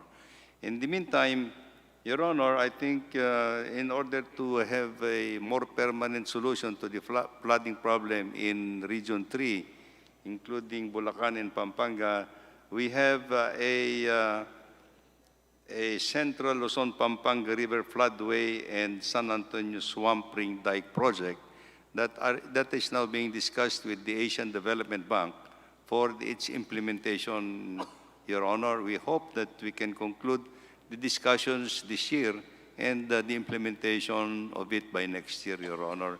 This will involve the construction of a floodway of about 62 kilometers that will transverse from San Antonio Swamp all the way to Manila Bay, Your Honor. Thank you, Mr. Chair. So, gusto po ba natin sabihin na with this budget for 2024, hindi pa po natin maasahan na maayos yung problema sa Bulacan? Well, admittedly, Your Honor, it will not be totally, but there are many projects that will be implemented in 2024, and I hope that it will actually somehow hasten up and mitigate some of the flooding problems in the area, Your Honor. We are also contemplating actually to implement and construct some of the small water impounding projects in Bulacan along in several rivers in San Miguel, I think in 3 towns in Bulacan area, Your Honor. Mr. Chair, if I may add question, pwede po, yung po bang MacArthur Highway sa Bulacan kasama sa National Highway? Yes, Your Honor, it's a national... Mr. Chair, hindi ko na po magtatanong sa Honorable Secretary ng DPWH dahil wala na po yung oras ko. Gusto ko na lang pong i-request, bigyan po natin ito ng priority attention dahil ang dami pong na-aksidenteng mga motorcycle riders po dito at talagang inirereklamo po ito. Maraming salamat po, Mr. Chair. In just 1 minute, yes, I completely agree with you, Your Honor, and it is actually even when I assumed the office, I said we have to hasten up the completion of the rehabilitation of MacArthur Highway, not only in Bulacan but from Pampanga all the way to Bulacan, Your Honor. And I understand that this will be substantially completed by 2024, Your Honor. We have all the funds to complete it, Your Honor. Maraming salamat po. At least by 2024, matutuwa na po yung ating mga kababayang motorista na dumadaan sa Bulacan areas and Pampanga. Mr. Chair, maraming salamat po sa oras. Ganun po sa inyo lahat. Maraming salamat po. Thank you. Now, on the part of majority, let me call on Representative Gus Tambunting, who I do not see him around. We go to the next, Representative Jaime Fresnedi, not around. Romeo Acop, not around. Representative Khalid Dimaporo. Thank you, Mr. Chair. I'd like to ask my annual question to the DPWH, and this is the status of the Pangil Bay Bridge, a legacy project not only of President Bongbong Marcos, but also President Rodrigo Roa Duterte, but also President Pinoy, but also President Gloria Macapagal Arroyo. We are now 4 presidents in the waiting, Mr. Chairman. I'd like to get from the Honorable Secretary ano yung status ng Pangil Bay Bridge na yon. Thank you, Your Honor. I think this is also one of the flagship projects that we have to continue to implement. Now it is already about 78% complete, Your Honor. And our target is to complete the bridge by middle of next year. this will be completed. Ang target po namin is to complete it by next year. Thank you, Middle- Mr. Chair middle of and next Mr. Honorable Secretary. I'd like to read on the record what I've extracted from our committee minutes of the budget briefing last year with the DPWH. And I quote, Yusek Emil Sadain, the full completion of the Pangil Bay Bridge will be on December 2023 as scheduled. I quote, Secretary Manuel Bonoan, the project will be completed by December 2023. Now, sanay na ako sa ganito. Because ever since the time of Secretary Mark Villar, it's always, matatapos na yan, matatapos na yan, matatapos na yan. And now, instead of 2023, Mr. Chair, we're hearing that it will be December 2024. I'd like to get the commitment of the Secretary. Is this the final deadline? O baka may chance na naman magiging 2025 pa ito? Mr. Chairman, may I offer actually a reason why we were not able to complete the project, the bridge in December. And this is what we were trying to point out earlier in the presentation of our budget. Because in our national expenditure program, when we presented it to the committee at that time, we have allocated 70 billion pesos, 70 billion pesos for the implementation of the foreign assisted projects, including Pangil Bay Bridge at that time. What happened was, actually, the only amount that was released to us after under the General Appropriations Act is only 7 billion. So for many projects, so we have to reallocate it again, Mr. Chairman, to the many projects, and this is one of the reasons why we were not able to complete, Your Honor. But again, I'm sure that it's now 78% complete, and this is just a little more, and I think we are very confident that it will be completed by the middle of next year, Your Honor. Thank you, Mr. Chair and Honorable Secretary, for being so honest. You're actually more honest than some of our colleagues here in Congress. And now we have it on the record for the governors of Northern Mindanao to hear that it is the Congress that is the reason why the Pangil Bay Bridge fell short. Nakakahiya naman. Is this how we support our President? That we cannot finish projects, build projects, na realign yung kailangan namin? Is this the support of the President that we give? I think we should, as a collegiate body, have a majority caucus. Because this is the first time. I'm used to being rubber stamped because we support our leadership that way. But lied to, especially when the President gives a message to us, a promise to us, to the people of Lanao del Norte, to the people of Misamis Occidental, that the bridge will be completed, and then there's a realignment for no good reason, but maybe greed. Masama naman yan. I hope the 19th Congress, with the approval of the GAA 2024, will reflect the priorities of our dear President. Because the heart of our President is there. Service to the Filipino people. The question is, in the leadership here in the House of Representatives, is the heart, the commitment to our Chief Executive, President Bongbong Marcos, is it there with you? Those that are in charge of crafting the GAA, the very, very small committee of maybe one person.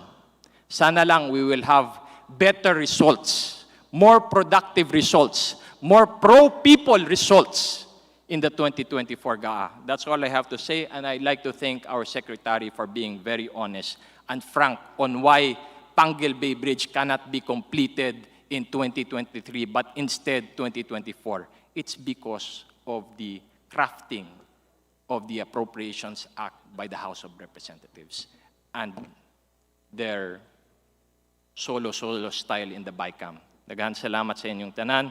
Thank you, Mr. Chair, for my time to make a manifestation. Thank you. We now go to the minority. The chair recognizes Representative Mujib Hataman.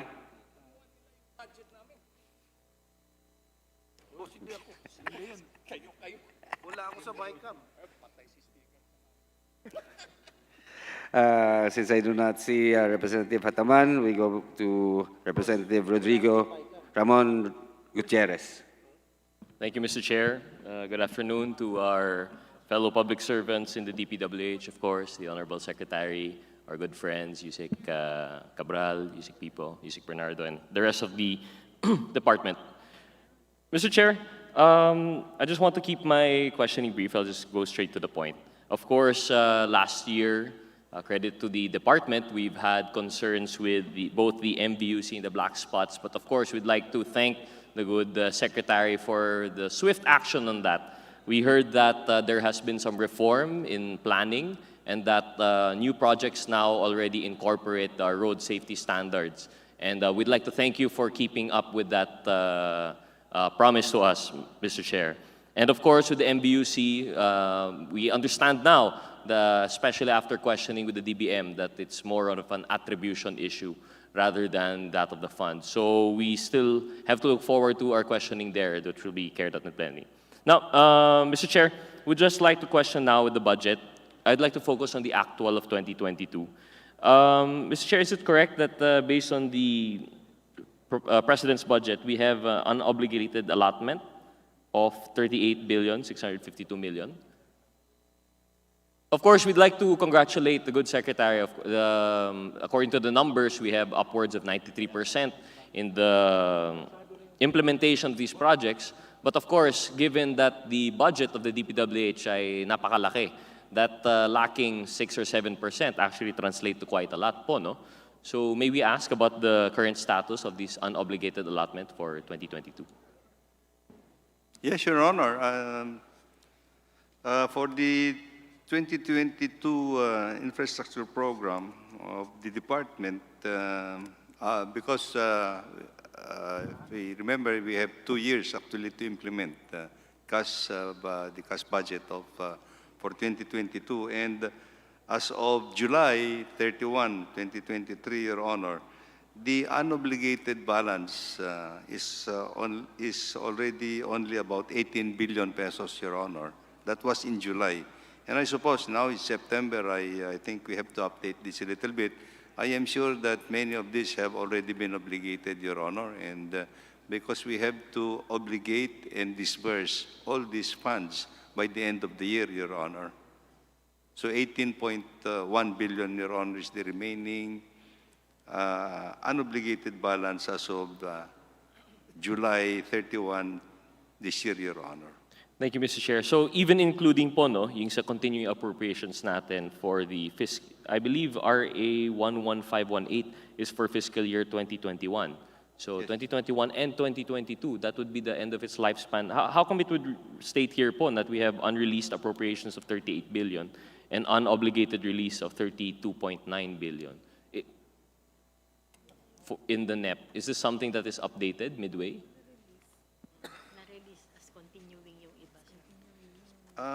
Well, the other allocations in 2021 has already been carried out actually in the succeeding years, Your Honor. So these are the continuing appropriations that we are also implementing, Your Honor. And because of the cash budgeting policy, or particularly even for 2021 and 2022, I think we have to disburse it by the end of the year, Your Honor. Thank you, Mr. Chair. I understand that. Siguro po, it's just a matter of accounting po, no? Kasi here in the NEP, it's just confusing for this representation that there is a mention of the continuing appropriation, even given the 2-year lifespan. If we consider fiscal year 2021 and 2022, dapat tapos na po ito, no? Pero it still says, in that case po, Mr. Chair, may I request from the good Secretary, submission na lang in written explanation to save time here. An explanation na lang po of this unreleased appropriation for capital and unobligated releases for capital outlays is for actual 2022, considering po, kasama po dito kasi yung sa fiscal year of 2021. Certainly, Your Honor, we will furnish the good congressman, actually the updated status of the obligation and disbursement of the allocations from 2021 to 2022 and 2023, Your Honor. Thank you very much, Mr. Chair. We are confident that the good secretary is actually doing a good job. We just would like to really go through the numbers po. Mr. Chair, I'd like to now focus my question on the special provision on paragraph number 10, on the integration of active transportation. Mr. Chair, it's quite puzzling for me because this is, I think, a question that would be both for the DPWH and the DOTR. Mr. Chair, is there a coordination between you? Because I believe in the DOTR, we also have yung bike share, bike lane project. How does that relate to our integration of active transport as a special provision of your budget, Mr. Chair?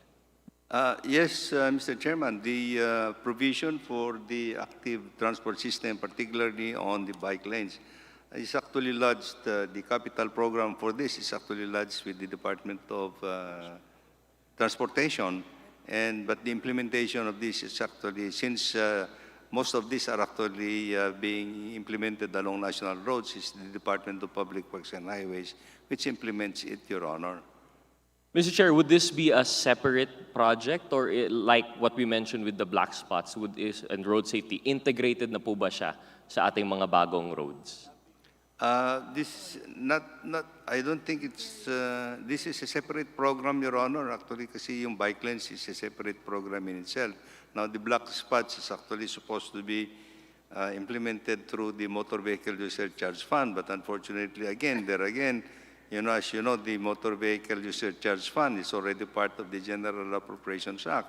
But then, here is a, we are now in the process of actually requesting or submitting a amended bill so that it becomes a separate program so that we can address specifically the issues on road safety and road maintenance, Your Honor, separately from the capital program on a yearly basis. Yes, Mr. Chair. On that issue, I would be the first to support that bill po, no? Thank you. Definitely. Thank you, Your Honor. But Mr. Chair, going back po sa bike lanes natin, so given this is actually a project from the DOTR to be implemented by the DPWH, Mr. Chair, how does this play into, I believe you have a manual or a handbook on the standards of our roads? Kasi, of course, each lane would have a specific measurement. Paano po natin na-integrate ito, considering the very important consideration of road safety para sa ating mga siklista and motorcycle riders, Mr. Chair? We have guidelines actually already on this, on the implementation of the bike lanes, Your Honor. Because, of course, we have to integrate actually the safety of the users actually for the bike lanes, Your Honor. Particularly in highly motorized roads, Your Honor. I think it's very important that we have to integrate actually the safety issues, Your Honor. So there is guidelines actually that we have coordinated with the Department of Transportation, Your Honor. So, Mr. Chair, in our guidelines, pintura lang po ba or talagang kasama yung mga physical separators? Come again, Your Honor? 1.6 billion in 9 regions. Kasama po yung physical separators within our... Well, I've just been given a note that for 2023, the Department of Transportation has allocated 1.6 billion for bike lanes in 9 regions, which also incorporates yung separators for safety purposes, Your Honor, in some areas, especially in highly congested and highly traveled roads, Your Honor, especially in long stretches of roads that high speed kuminsan, Your Honor. So, Mr. Chair, in the case, for example, of Metro Manila, where there are some areas na wala pong physical separator, is this because of a lack of budget, or is this implemented by the LGUs, perhaps? Yes, Your Honor.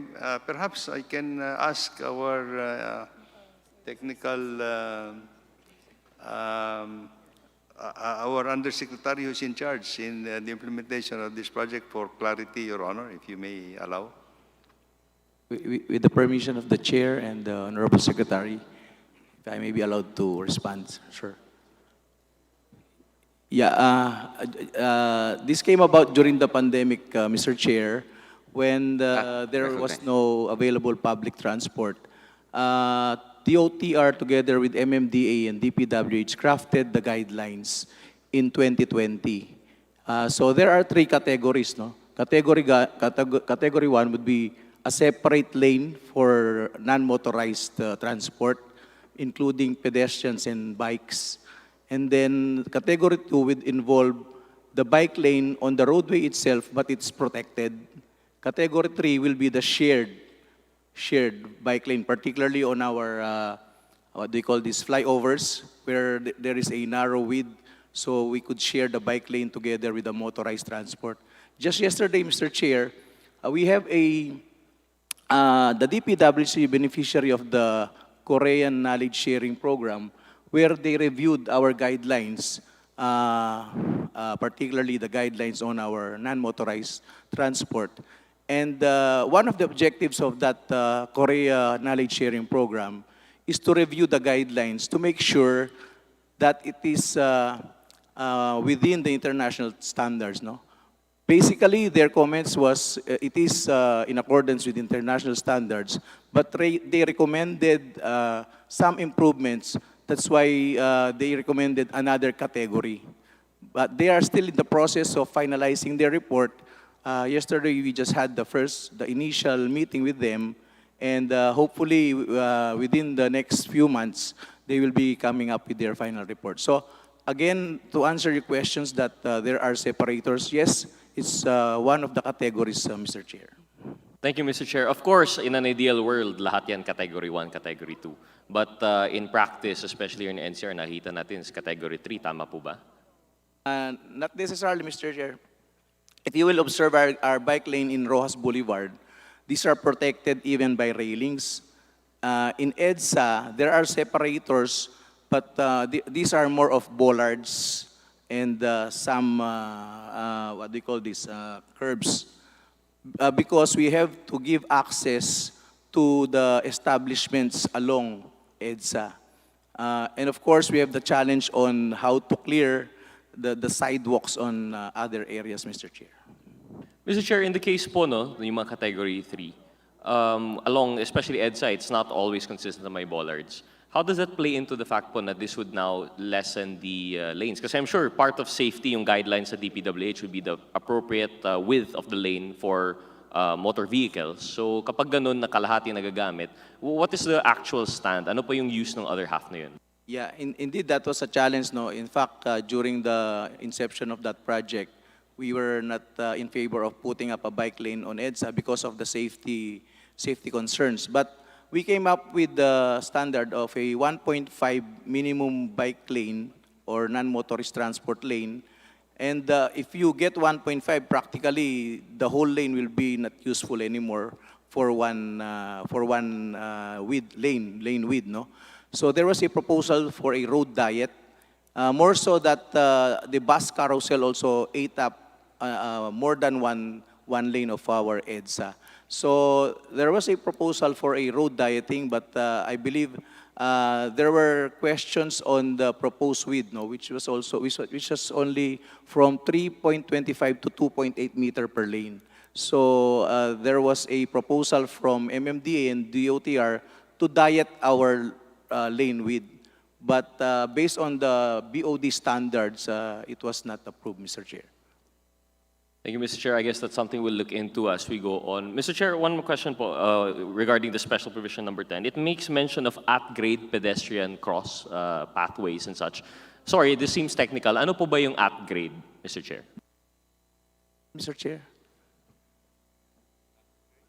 Mr. Chair, if you'll allow me just to explain, no, he wants to, parang hindi familiar po, no? All pedestrian crossings and or footpaths and sidewalks to be constructed in accordance with this provision shall by default be at grade for the inclusion of persons with disabilities, senior citizens, pregnant women, children with strollers, tourists with luggage, and parents with children, consistent with public health and safety regulations. Yes, Mr. Chair. That was part of the observation of the Korean knowledge sharing program that indeed in the Philippines we haven't implemented that, Mr. Chair. So it will be part of the improvements of our guidelines, Mr. Chair. Mr. Chair, does this include yung already existing? Kasi if we recall a few years back, we were highlighted across the world by having that one pedestrian lane, that crossway that went 3 stories over the MRT. So moving forward, are we going to be implementing this at grade retroactively? Yes, Mr. Chair, because we have to assess all those when the guidelines will be out. Of course, you're talking about the pedestrian overpass along EDSA. It was not a project of the DPWH, Mr. Chair. In that case, kaninong project po yun, Mr. Chair? It was, I believe, an MMMDA project, Mr. Chair. So, Mr. Chair, if we have a special provision on that here sa DPWH, and we also have another agency conducting public works, ano pang mangyayari dito? How do we integrate these two? I believe this is a constant issue, no, Mr. Chair? Before the Honorable Secretary answers, I'd like to remind our colleague to wrap up. Thank you, Mr. Chair. Just a short response here. Your Honor, I think with the preparation of the new guidelines, I think we'll just have to coordinate with the other agencies, particularly if it involves crossing our national roads, Your Honor. I think we will do that, because it's incumbent upon the Department of Public Works and Highways to make sure that the use of the national highways would be in accordance with guidelines that would be acceptable to everybody, Your Honor. Mr. Chair, I agree. As the DPWH is the expert on this matter, siguro they should follow talaga yung guidelines that you set. Mr. Chair, thank you very much for the indulgence of the extra time. I have other questions, but I guess I would have to reserve it for the plenary. Maraming salamat po. Thank you. Now we go back. Since there are no more minority members on the list, I'd like to instruct the Secretariat to just inform the chair if there are other minority members who will arrive. Meantime, I will be calling the members of the majority who are in the list. Next on the list is Vice Chairman Roy Loyola. If you're not around, Representative Ron Salo. Not around. Representative Mangawang. Please, you are now recognized. Thank you so much, Mr. Chair. To our good Secretary, the Honorable Manny Bunuan, and the Department of Public Works and Highways family, and to my colleagues, na imbag nga malam tayo amin nga awan labas na.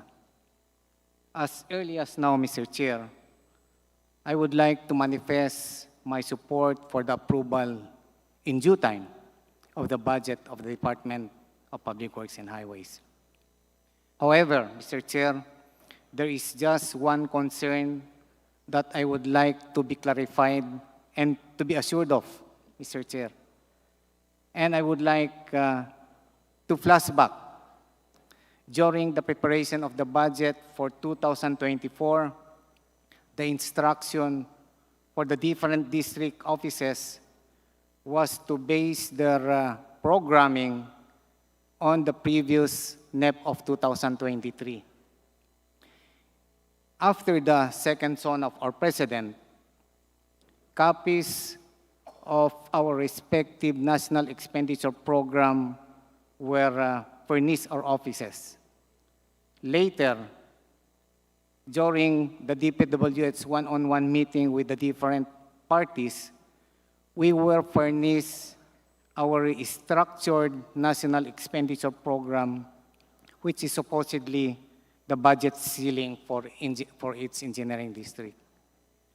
However, Mr. Chair, majority of the listings that were listed in both national expenditure program for 2024 were not those that were prepared and prioritized by the different engineering districts, thus which was the subject of errata by the different engineering districts. Now, Mr. Chair, with the submitted errata by the different district engineering office nationwide, could we get the assurance of our secretary that whatever that was prepared by the different engineering districts, which were reviewed and endorsed by the different regional offices, may we be assured that this would be retained in our GA, Mr. Chair, proposed GA? Your Honor, yes, as we have intimated to the members of Congress, actually during the one-on-one meeting, I think we suggested that if you think that the projects that is included in the proposed national expenditure program in your district are not the priorities. We intimated that, and we suggested actually that this can be changed through the errata, provided there is only a provision, Your Honor, that it has to be in conformity with the 70-30 formula that we have agreed, actually. So in other words, the projects in 001 and 002 should be the same, and and the local projects should be intact as well. I mean the percentages. However, again, if you think that your projects in you cannot transfer the allocation for the 70% to the local projects, but local projects you can transfer it to the 70% for the core program of the department. Yes, Your Honor, we certainly will implement the errata that you have submitted, Your Honor.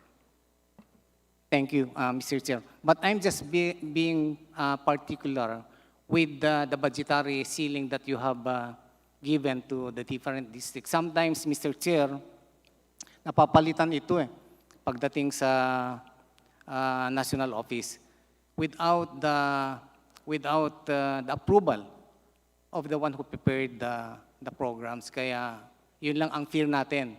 Sana yung ma-approve, Mr. Chair, were those that were prepared by the different engineering offices nationwide that were also reviewed and endorsed by the respective regional offices. Yun lang po ang concentration natin, Mr. Chair, is the budget that was given to us with the ceiling, Mr. Chair. Your Honor, we can assure you that we will assure you that the changes through the errata that you have submitted will be the ones that will be followed, Your Honor, for as long as with the same categories, Your Honor. Thank you. Yes, thank you so much, Mr. Chair. That's all. Yun lang po ang aking tanong. And again, I manifest my support for the immediate approval in due time of the budget of the Department of Public Works and Highways. Maraming salamat po. Diyos ni Agnina, na imbagmanan, nga malimtay amin. Thank you. Now, next on the list of the majority members is Celso Regencia. Representative Celso. Thank you, Mr. Chairman. To the DPWH family, headed by Secretary Manuel Bunuan, good afternoon. As usual, Mr. Chairman, this representation would like to manifest to support the budget of the DPWH. However, I have one concern, particularly in my district because it is newly created. We are in dire need of the procurement of heavy equipment, Mr. Chairman, in order for them to function efficiently and effectively in my own district. ASEC Hilye was once of our district engineer office before when I was the mayor of Iligan City, and he knows the background of Iligan City. As of now, Honorable Secretary, we have only 1 unit excavator, 1 unit dump truck, and 1 unit loader. So all of this equipment were given to us by our regional director, Engineer Tan. So, Honorable Secretary, sana naman ma-incorporate doon sa budget natin na mabigyan, doon sa capital outlay, na mabigyan ng isang road roller, isang grader, at saka 2 10-wheeler dump trucks. Sana po yung mga kasamahan ko, hindi na lang magsisilos dahil lahat ng mga equipment ay na-absorb doon sa 1st District of Lanao del Norte, Mr. Chair and Honorable Secretary. We'll take note of that, Your Honor, and we can assure you that for as long as the proposal for our maintenance and other operating expenses as we have proposed in our 2024 budget, na sana po manatili and it will be approved, and we can assure you that there will be funds that we can allocate for the procurement of equipment, Your Honor. Thank you, Honorable Secretary. That's all, Mr. Chairman.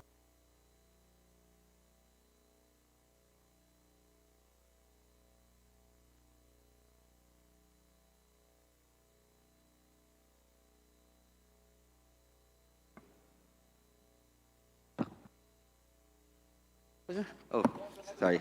Thank you. Now I recognize next on the list Representative Marcoleta, which I do not see here. Representative Nograles, not here. Yeah, i-mention ko lang. Yeah. Muhammad Paglas, wala. Vice Chair Alan T. Hi. Wait, there is a manifestation of Representative Paglas. Let me just read. Mr. Chair, thank you for this opportunity to express this manifestation of mine for the budget briefing of Department of Public Works and Highways. Mr. Chair, for the Secretary's information, I have expressed my support to a bill sponsored by Honorable Romeo Momo, which aims to create another DPWH regional office in the Bangsamoro Autonomous Region in Muslim Mindanao, as well as establish a new district engineering office in the region. I believe that this will even improve the services of the agency in our region. I hope that the good Secretary Bonoan, as a head of Public Works and Highways, will also show his support to this House bill and its objectives. For some time now, we are just trying to make a workaround on how we implement our local and national infrastructure projects through one of the regional offices of the DPWH outside the BARMM region. I will not go into the details and specifics of this for now, because this might actually require not just one meeting, but a series of collaborations between a couple of regional offices concerned. For now, Mr. Chair, I simply would like to express my 100% support to the budget of this very important department. If we even need to increase our support to this institution, perhaps through additional funding, please count me in. I sincerely hope, however, that this agency will support and endorse more infrastructure projects, flood control programs, and other kinds of initiatives that will bring more economic opportunities to the people of Mindanao. Because the only way that we can sustain a lasting peace and order is for the people to experience better quality of life, or at least a chance to improve their lives now and in the future. That being said, Mr. Chair, as of this point, this representation does not have any policy-related questions. I do have some parochial concerns, but these are matters that I hope to discuss with the good Secretary, perhaps in another venue and time, if the schedule of the good Secretary will permit. So again, Mr. Chair, I sincerely reiterate my support to the department, to its leadership, and under Secretary Bonoan, to its budget. Thank you, Mr. Chair, for the time given to this representation. At muli po, magandang umaga sa lahat ng ating mga kasama ngayong araw na ito. Yeah. Thank you. Okay. Now, we shall recognize a good friend, Mr. Bambi, Honorable Bambi Amano. Thank you. Mayong hapon. You know, the air is so tense, Mr. Chairman. And of course, the DPWH family. Mr. Chairman, I'm not going to take 5 minutes, believe me. But it will all depend on the answer, Mr. Chairman. Mr. Chairman, upfront, let me, of course, thank Secretary Bonoan and, of course, Yusek Cabral. Remember last year, I asked for street lights in Lagindingan. And last Monday, that was September 1, we were able to inaugurate it, Mr. Chairman, and successfully with the Honorable Governor. And can we have the slides there? We were able to inaugurate it, Mr. Chairman, and it was very successful. And 10 million was more than enough for the lights. So we were also able to purchase CCTV for the access road, Mr. Chairman. So those were the access roads that we were able to inaugurate last Monday.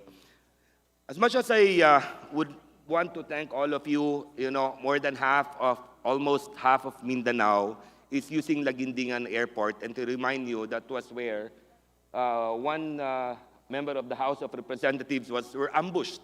And now with CCTV and lights, I believe that it would be safer for those who travel in and out, vice versa, in Lagindingan.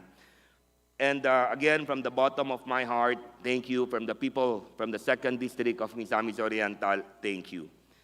And let me go more to a little more serious part, Mr. Chairman. May I know if for the fiscal year 2022, how much was obligated by DPWH, Mr. Chairman?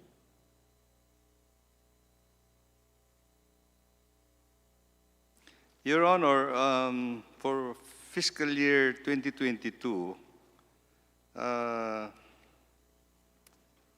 the obligation, well, let me start with the allotment that we received in 2022, which is a total of 898.1 billion pesos. The current year allotment that we receive is 820 billion.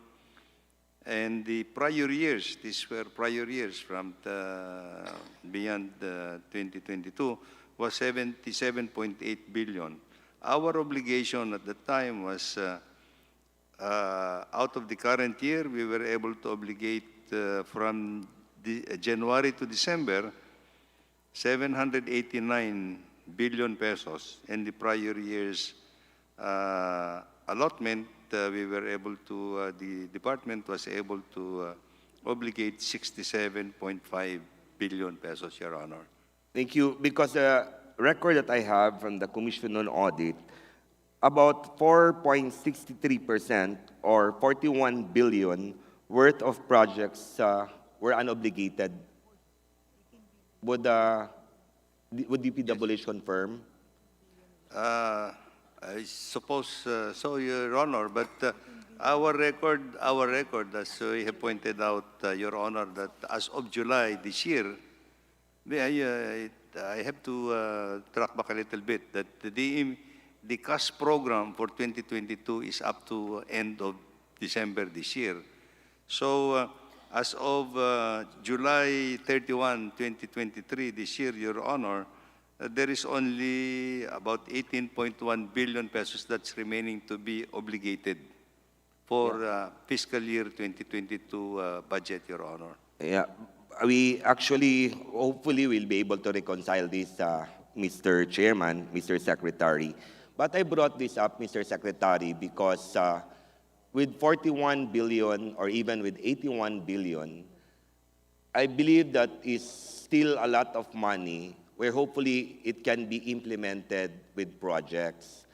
And if you remember, last year, I was standing on that rostrum, I was able to present to you regarding the Misamis Oriental West Diversion Road, which was MODER. let me refresh your memory, Mr. Secretary. Very short.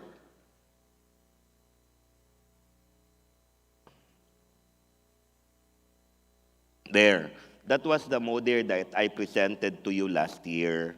It actually was a road that hopefully will be able to help decongest the traffic in Cagayan de Oro and protect the 2nd District of Misamis Oriental and the roads between Iligan of Congressman Celso Regencia and the city of Cagayan de Oro. And I was fortunate that last year we were given funds. And this was the report that I had taken and asked from the regional office. Thank you, by the way, to Regional Director Tan. And those were the projects that were paved with the funds that you were able to allot to Misamis Oriental. But when I browsed to the 2024 NEP, Mr. Chairman, I was so saddened because there was no fund allotted for the continuation of the project that we started this year. Mr. Chairman, can I beg on bended knees the good secretary if we may be able to continue the Misamis Oriental West Diversion Road, Mr. Chairman?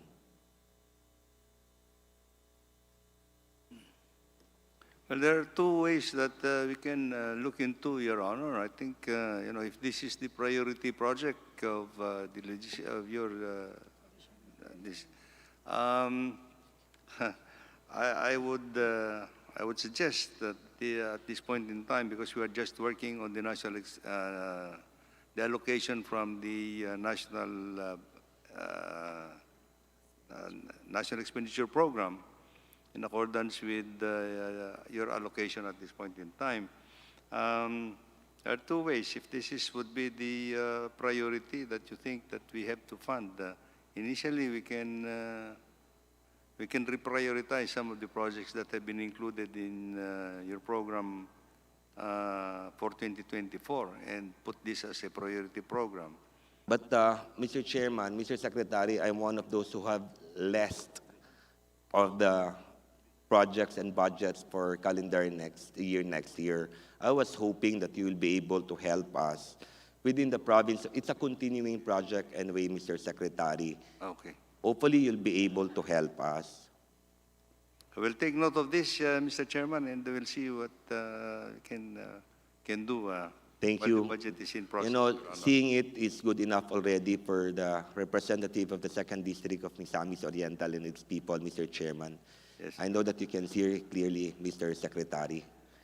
And of course, Mr. Secretary, I thank you. That was actually the only concern that I had. I was really hoping that we will be able to continue a project which definitely, believe me, will able to connect not only Cagayan de Oro to Iligan, but will develop 75,000 hectares of agricultural land.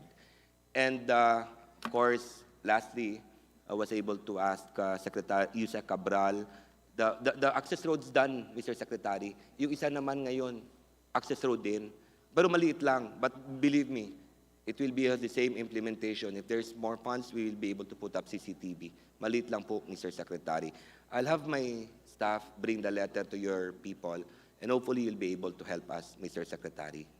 Yes, Your Honor. We'll take note of that, and we'll have discussions with our regional director on this matter. Thank you, Mr. Secretary, and thank you, Mr. Chairman. And I will, of course, support the budget of the Department of Public Works and Highways. Thank you. Maayo kayong hapon. Thank you very much, Representative Emano. Now, next on the list, the Chair recognizes Vice Chair Alan T. Thank you, Mr. Chairman. To the Secretary, good afternoon, and to the DPWH family. In your presentation on distribution of DPWH fiscal year 2023 CAA versus fiscal year 2024 NEP on capital outlays by region, can you give us a presentation on the distribution per engineering district on capital outlays, including region-wide allocation? Can you make the presentation? Well, Your Honor, we'll take note of that requirement, and we can, of course, we have actually the distribution per legislative district, Your Honor, in the entire country, Your Honor. Yes, Mr. Secretary. Yes, Your Honor, we'll take note of that. Yes, Your Honor. Can you furnish this representation, a copy Yes, Your Honor. on the distribution? Yes, Your Honor. Thank you, Mr. Secretary. That's all my question, Mr. Chairman.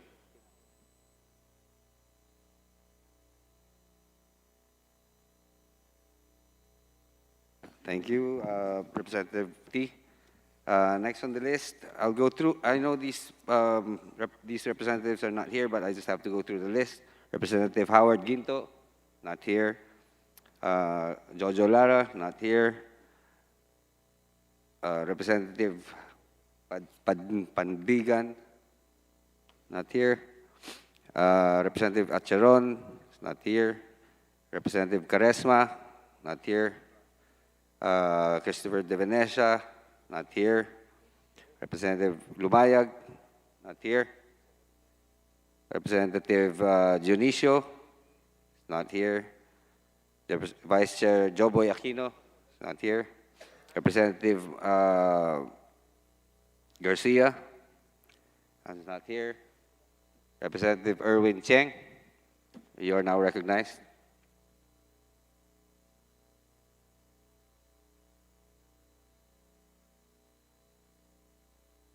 Cheng. Thank you, Mr. Chairman, Secretary, DPWH family. Question lang po regarding yung North and South Harbor Bridge. So, meron pong bridge na magko-connect ng Parola to Baseco. So, may we know from the chairman kung ano yung status ng bridge as of today?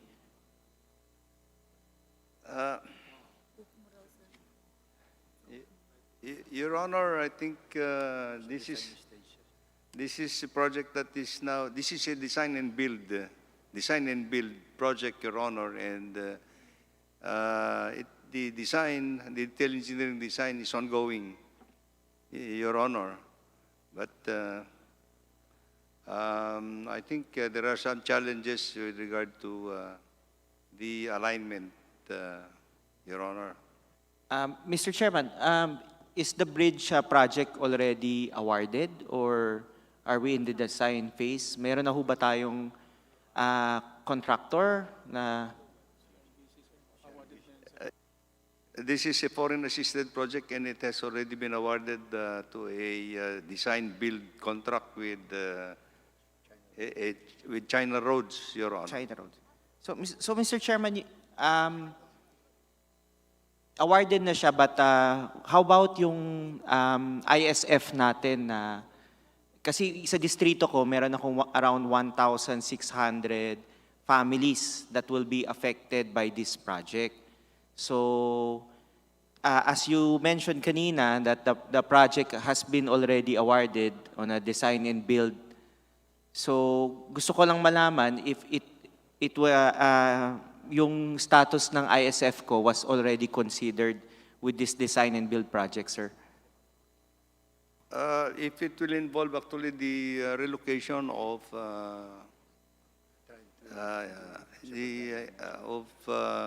families, I think it will have to be incorporated into the project cost, Your Honor. And we will make sure that there will be enough funds actually to see to it that the affected families will be in accordance with the relocation policies of government, Your Honor. Yes, sir. Kasi as mentioned to me by some of the people from DPWH, yung ISF issues natin will be fixed by the local government. But I checked with the local government namin, wala naman advice sa kanila na sila yung mag-handle ng ISF. Kasi this is around 1,600 sa district ko, then one barangay sa District 1, ni Congressman Dionisio, sir. Your Honor, I think the coordination that we are doing with the local government is to to find out if there would be in-city relocation areas where we can transfer, no? But again, the funding requirement for the whichever, no, kung merong in-city relocation sites or in some other areas, and the cost of it will have to be borne by the project, Your Honor.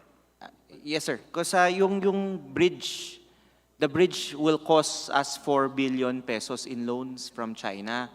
So I was wondering if the 4 billion includes the resettlement of the 1,600 ISF sa district ko and another few hundred or 1,000 sa District 1. So kung kasama na po ba siya dun sa 4 billion na budget para dito sa proposed bridge? Yes, Your Honor. Kasama na pa yata doon. And if that will be the total project cost, it will include actually all the civil works and the right-of-way acquisition, Your Honor. Yes, sir. Kasi nabanggit nyo kanina na na-award na siya o na-design and build and may budget. Pero there was no mention kung ano yung settlement para dun sa mga ISF namin. Wala siyang allocated budget sa 4 billion. So may I know from the chairman kung magkano yung allocated budget for settlement ng aming ISF na part ng 4 billion na yon? Yes, Your Honor. I will just trying to get Thank you, sir. the figure, but I can assure you that it's going to be included, Your Honor.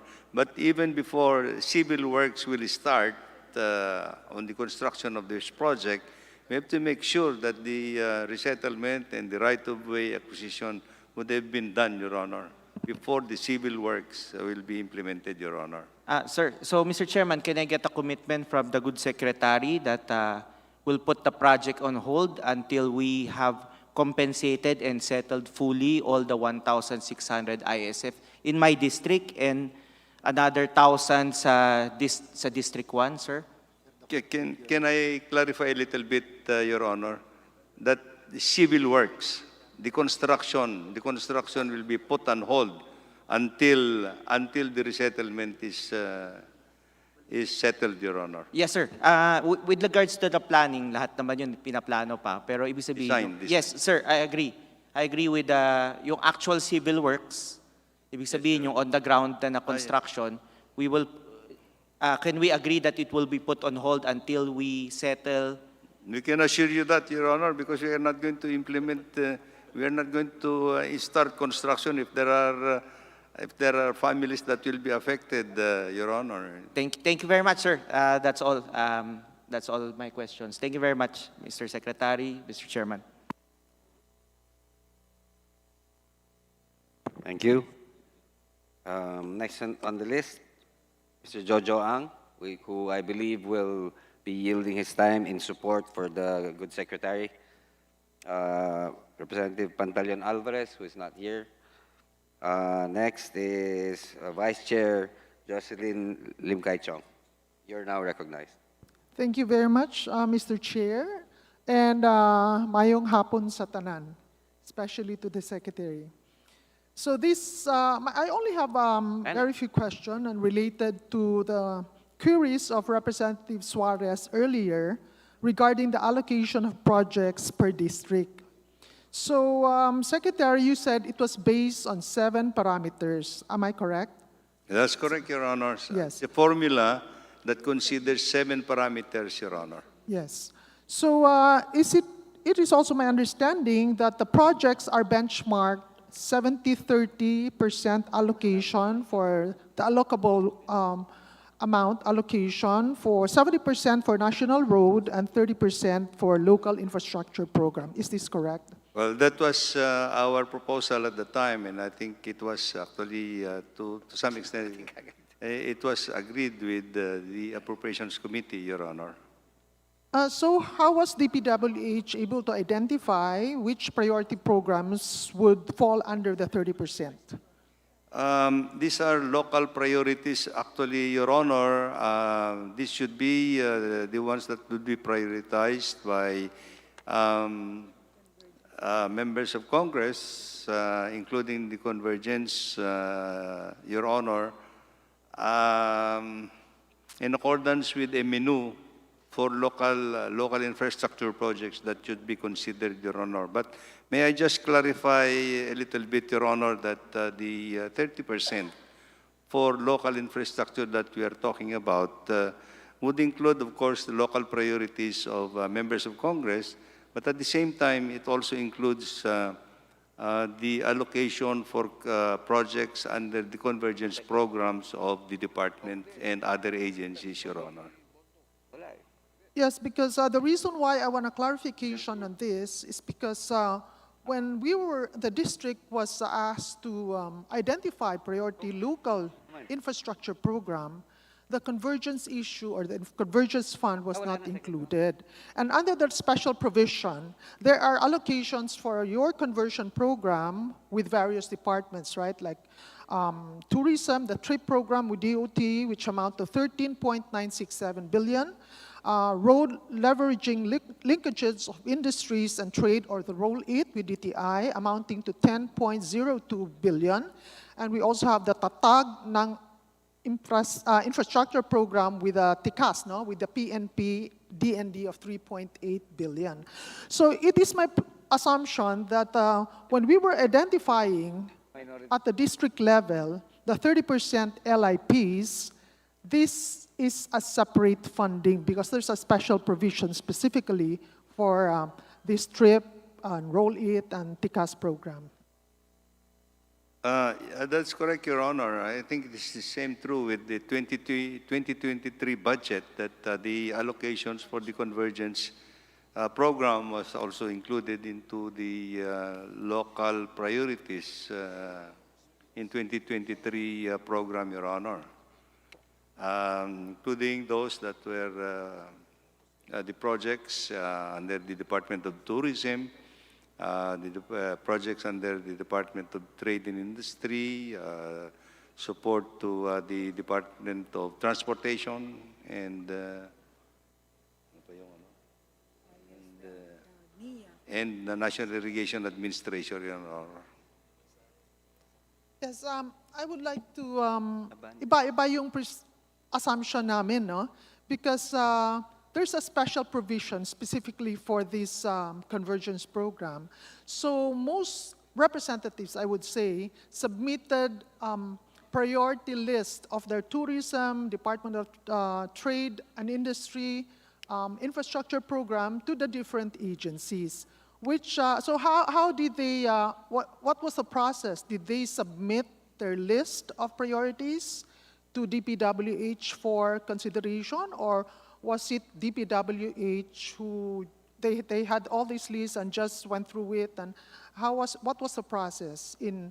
The convergence programs actually, Your Honor, emanates from the agencies, the agencies themselves who are in convergence with the Department of Public Works and Highways. And most of these projects are actually road projects, Your Honor, access roads to the various destinations with the other agencies in accordance with their development programs, Your Honor, like the tourism convergence program. These are roads leading to tourism destinations. And for the Department of Trade and Industry, these are roads leading to small, medium enterprises. And for Department of Transportation would be to provide access leading to ports, airports, and seaports, Your Honor. And for National Irrigation Administration would be for the development of water impounding projects and service roads in rice-producing areas, Your Honor. So are you saying, the Good Secretary, that the 166 convergence and special support programs, of which yung 30.435 billion convergence program is part of the allocable of the district? Yes, Your Honor. Yes. Well, in the spirit of transparency, well, at least for this 2024 budget, it's clear. So how much is allocated for convergence and how much for BIP or LIP? Yung percentage po. I would not, I can, what I can recall, Your Honor, is that the VIP is allocated with each member of Congress 120 plus an additional of 30. That's not your question. Because in my experience po, we were asked to submit a list of priority programs for the local infrastructure program. So we submitted a list equivalent to 30% of the allocable, which are all local programs. But what came out in the NEP was all convergence, zero local infrastructure program that we prioritized.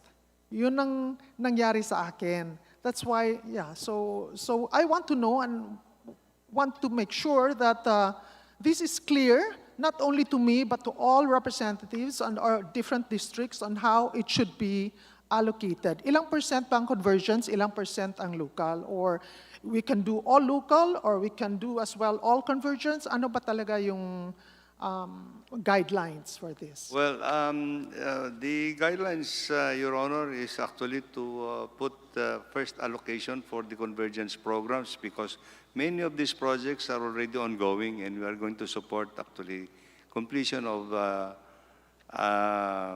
the ongoing projects. However, let me point out that for new projects under the convergence program, we leave it up to the priorities, and I suppose this is what we have been emphasizing to the other agencies, that when there are new projects, and there are new projects in their convergence projects, it has to be well coordinated with the legislative districts, Your Honor. Now, if it has not been done so in the preparation of the convergence programs for new projects, we leave it up to the decision of the members of Congress, Your Honor. Thank you very much for that answer, because that was what I was waiting for you to say. There has to be a discussion, coordination with the district. Apparently, in this 2024, it's not that, I've been going through my list and I just found out that there was really no discussion or coordination with the district. Kaya that's I think has to be corrected, no? And all the district engineers and the regional engineers should be able to take note of this. Kasi nga, yun ang nangyari sa district ko. Thank you, Your Honor. As I have mentioned in our one-on-one discussions before, that if you think that the new projects that under the convergence programs of the other agencies that has been part of your allocable, then I think you can replace it with your priority projects through an errata at this point in time, Your Honor.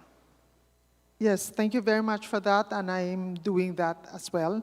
Last question is about the motor vehicles users tax. How much did the DPWH receive from the Treasury, no, regarding the roaders users tax for the past 2020, 21, 22, 23?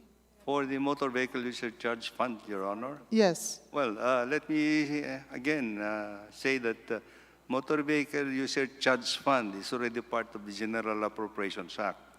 And I think to our recollection, I think what has been sourced from the motor vehicle user charge fund is in the threshold of about 15 billion yata po yung that supported our general appropriations budget for 2024 po.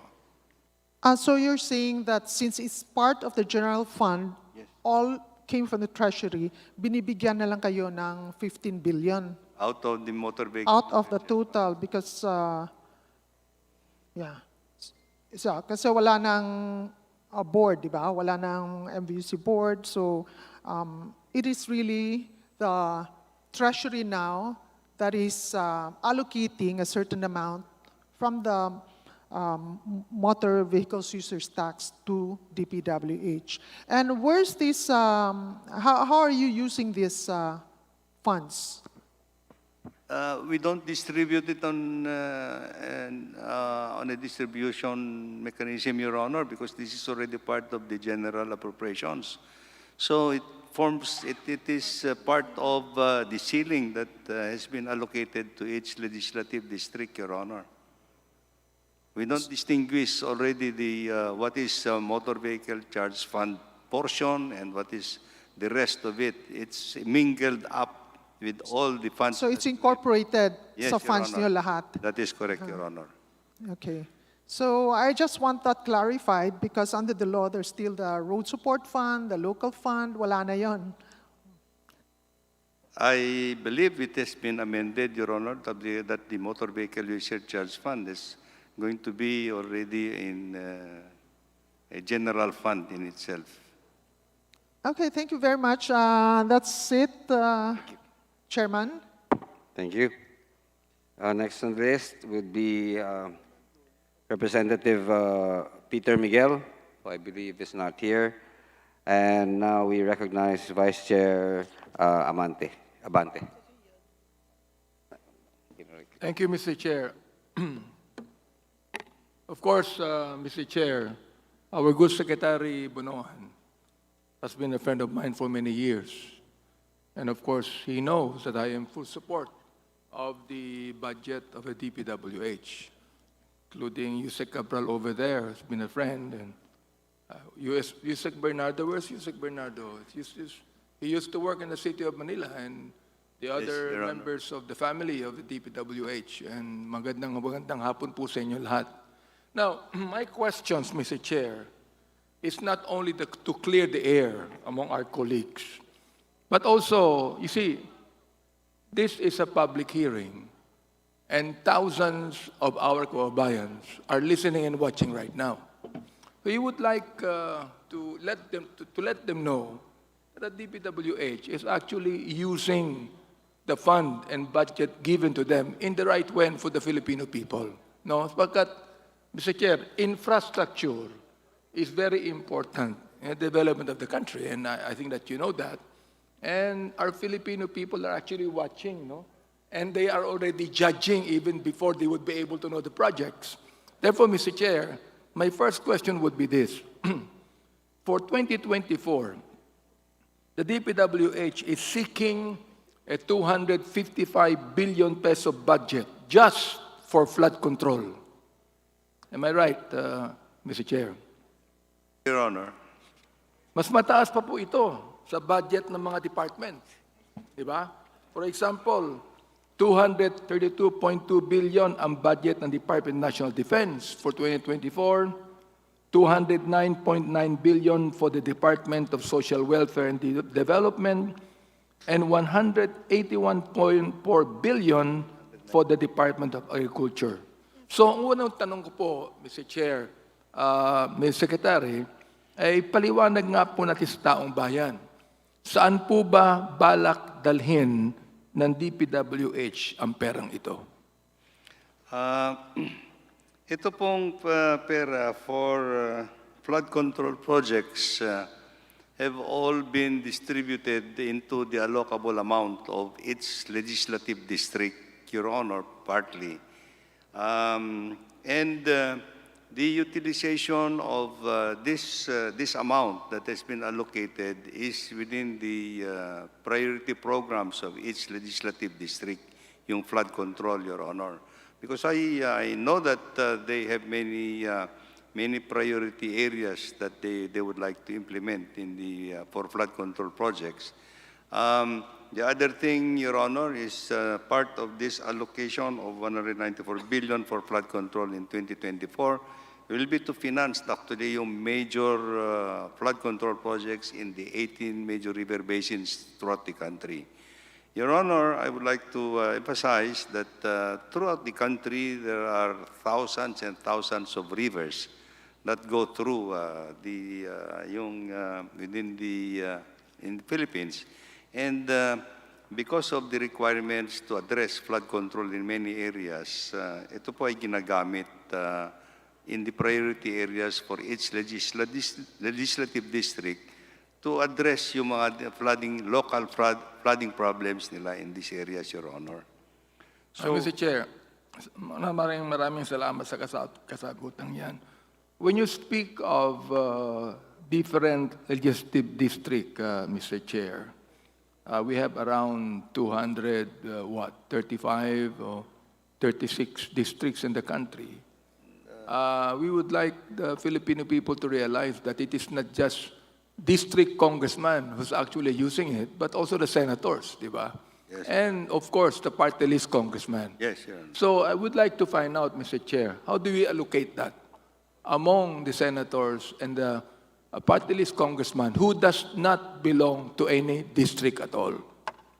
Well, Your Honor, the utilization of the allocation for each legislative district, we give it a free hand actually in the selection of their priorities for roads, flood control, and other projects actually that will be incorporated finally in the National Expenditure Program of government. And this was a process that was done before we printed out the National Expenditure Program.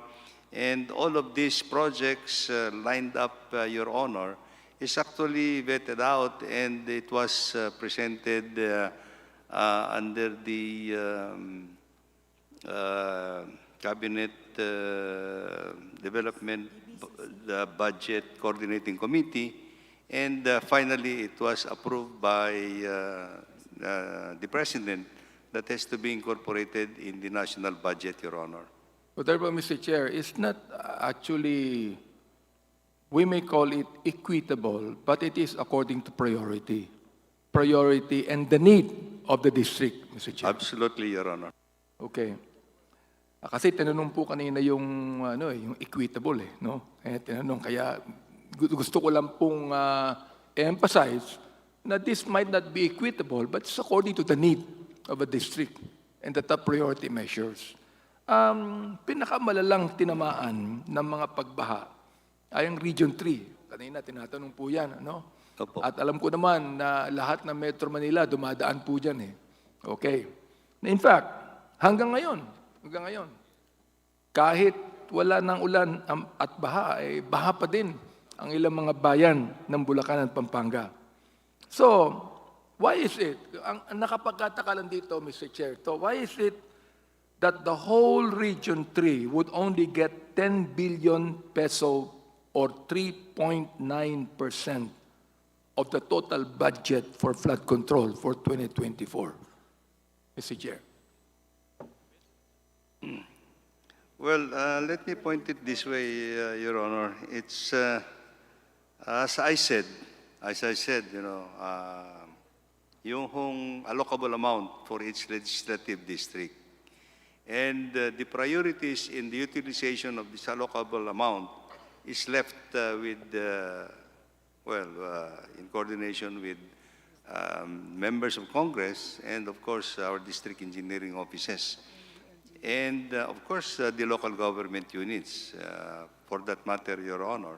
So, what we are saying that this amount that has been allocated for flood control has been a process, this allocation has gone through a process of determining what are the priorities actually in each of the legislative districts. But having said that, this is not the only project in this legislative district that are being implemented in Region 3, Your Honor, because there are foreign-assisted projects that are being implemented, which is not part of the allocable amount of its legislative district in Region 3, Your Honor. So we Mr. have Chair. foreign-assisted projects ongoing that are supported by the Korean Exim Bank, Your Honor. Ilan po sila, Mr. Chair? Ang Korean lang po ba o mayroon pang iba? For the time being, it's the Korean-assisted projects. But now, again, for 2024, we might be able to start implementing a major project in Region 3, which is actually the Central Luzon, Pampanga River Floodway, and San Antonio Swamp Ring Dike, Your Honor. This is going to be the biggest flood control project in Region 3, and this will involve the construction of about more than 60 kilometers of floodway from the mouth of San Antonio Swamp all the way to to Manila Bay. And our estimate, Your Honor, is this will cost more than 200 billion pesos actually. Mr. Chair, maraming salamat po sa paliwanag because at least alam po ng Pilipino, alam po ng kababayan natin kung anong gagawin po ninyo, ano ha? Pero ito, nung nagpunta ang ating Pangulo sa Pampanga, Mr. Chair, nung kasagsagan ng baha, nag-command conference po siya ron. Oo. At ipinangako ng DPWH na mapopondohan sa 2024 ang 60-kilometer floodway project sa Pampanga at Bulacan. Pero sa 2024 National Expenditures Program, it did not contain funding for a 60-kilometer floodway in the region. So ang tanong po dyan, ito, palagay ko, nasagot na ng ating secretary, no? So saan kukunin po ang pondo ng tinatawag nating 60-kilometer floodway project? Yun po ba yung pinangako ng Korean na Exim Bank na ating loan? Yun po ba yung loan? Your Honor, it's not the same as the Korean program. Okay. The Korean program is ongoing, and in fact, the phase 1 of the Korean program will be completed by December this year, and it is a continuing program pa rin po yung Korean financed flood control program in the Pampanga area. What we are talking about, the 60-kilometer floodway, is under preparations pa po, and this is already, part of it is allocated under the foreign assisted program of the department.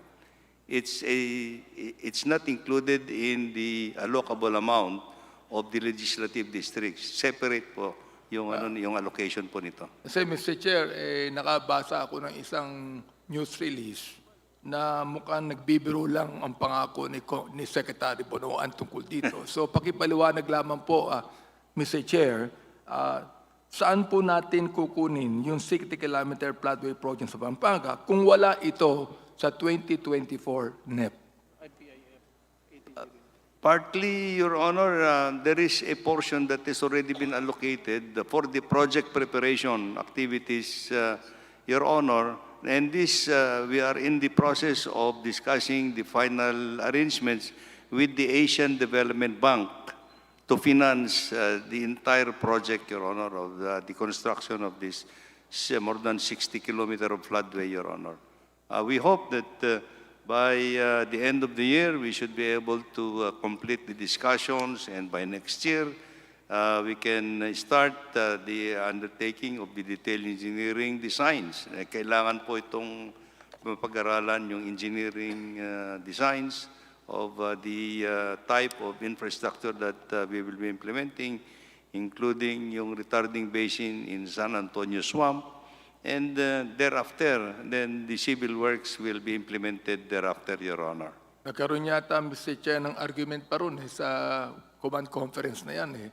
So, siguro ang question kung susunod, Mr. Chair, kailan po ba timeline natin na maaaring matapos ang floodway na yan para maging maginhawa po sa mga travelers that traverses at least 3 provinces, no? Bulacan, Pampanga, and Tarlac? Yes, Your Honor. Well, as I said, if everything goes well in our discussions with the Asian Development Bank, we expect that we will probably start civil works by 2025. And thereafter, it's a long stretch of floodway, 60 kilometers, Your Honor, and we'll try our best actually to substantially complete actually within the term of the President. Alam ko, Mr. Chair, maraming nanonood at nakikinig ngayon ng mga taga-Bulacan, taga-Pampanga tungkol sa budget hearing na ito. Pero ito po, no? Ngayong 2023, Mr. Chair, the DPWH has a total of 280.6 billion budget for flood management alone. Totoo po yun, di ba, Mr. Chair? Before the Honorable Secretary answers, I'd like to remind our colleague to please wrap up. Thank you. More or less, Your Honor, I think that would be the amount. And this is broken down as follows. 183 billion flood control fund in the national budget, 94.89 billion for flood mitigation structures, protecting public infrastructure or facilities, and 2.8 billion in foreign assisted projects. That is 280.6 billion DPWH flood control budget for 2023. So ibig sabihin, Mr. Chair, para sa taong ito, na 2023, may budget for flood management ang DPWH na halagang 1.79 billion kada araw. Ayan po, binibilang po yan ng ating mga magagaling na mga taong bayan. Pero bakit po, andun po nila ganito bakit po malala pa din ang baha sa Metro Manila at sa mga probinsya? Hindi naman pala problema ang pera, Mr. Chair, Mr. Secretary. Will you please be able to clear that to us today? Well, I could only offer a short explanation for it, Your Honor. If you have mentioned actually that the allocation are we're spending more than 1 billion a day for flood control. And we have to understand that there are so many rivers all over the country. And the extent of the flooding problems now with climate change is getting serious and serious. And I think the flood control projects should be given priorities at this point in time, Your Honor.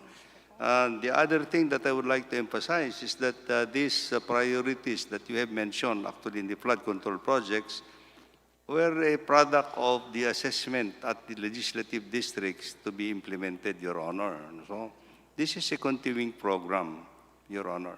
Mr. Chair, I'd like to end my questions right now, and I would like to assure the Secretary of DPWH and the DPWH family that this representation officially would endorse and support the budget of DPWH. Kaya maraming salamat po, and I believe that this has been made clear among the thousands of Filipinos watching this proceeding right now. Thank you very much, Mr. Chair. Thank you, Mr. Secretary. Thank you, Your Honor. Thank you. Let me just read through. Next in the list is Representative Biron, who is not here. So now I recognize Representative Ana York Bondok. You're now recognized. Thank you very much, Mr. Chair, for recognizing me. And a very good afternoon po sa ating butihing Secretary and his USEC, si Ma'am Cathy, USEC Emil, USEC Mutok, and USEC Pipo, si Ase Canlas po. And sa lahat po, first of all, there's been a lot of questions about flooding. Since I am the most affected and the most flooded area in the entire Philippines, wala na sigurong iba, I would like to take a different approach and thank the Department of Public Works and Highways for the many years po of support, both foreign and local, that we have received. So ako po, as the most flooded area and the one that is affecting majority of Luzon and possibly even the Philippines, as envisioned by the 5-hour Carmageddon that happened when the NLEX was inundated, I'd like to say that I received a lot of support from the Department of Public Works and Highways, and I look forward to future cooperation and future flood control projects. Alam mo, I'd also like to thank po our regional director personally, si RD Dong Tolentino, sa lahat po ng tinulong nila, especially during the last 2 months. So, marami pong nagsalita, pero ako po ang nakaranas. So I would like to thank you all personally and find areas of cooperation and support po for the coming years. So mahirap po talaga ang baha. There is no one final solution. Its solution is holistic. It's like a jigsaw puzzle na unti-unti po nating binubuo. So I'd like to personally thank Secretary for that. Though I would like to thank my colleagues for bringing up the issue and not forgetting po. Kasi kahapon lang, ako po ay lumusong pa rin sa baha sa amin, unfortunately wearing a terno. Ganun eh. Meanwhile, so my question po is, during the flooding 2 months ago, numerous flood control structures at saka were destroyed. At saka po nadurog yung mga daan namin because of the main roads which were flooded. So everybody passed through the dike roads at nadurog po yun. During previous floods, we either availed of the Calamity Fund, and after Ondoy, there was actually a Japanese foreign loan. Where do we request po for repairs? May calamity fund pa po ba, or are we making a short, quick loan to a foreign country? Your Honor, yes, there is still a calamity fund that is being administered by NDRRMC. So I think we can avail for calamity funds, Your Honor. Okay. Thank you so much for that. And meron na po kaming, actually, people are asking us bakit late po yung submission namin nung nabaha. Hindi po namin ma-inspection dahil hanggang ngayon may tubig pa po. Actually, sa San Simon exit, if you turn left, maraming tubig. So during the recent floods, the NLEX was inundated, causing a 5-hour Carmageddon and a 10-kilometer backup. So what I got from this is that the NLEX is already threatened. Nangyari na. What we were all worried about already happened, and the NLEX is now not only threatened, but already has suffered the consequences of climate change and flooding. This has very serious consequences, not only for our district, not only for the province of Pampanga, but for the entire Philippines. Dahil halos lahat po tayo ay nakadaan at dumadaan araw-araw sa NLEX. It affected trade and business. Hindi po the trucks were stuck. It affected Clark Airport and tourism. Ang dami palang hindi nakaalis. And even just regular commuters. Yesterday, 2 days ago, during the budget hearing of the DOTR, the TRB said, quote-unquote, the NLEX is full. In other words, full capacity na po yung NLEX.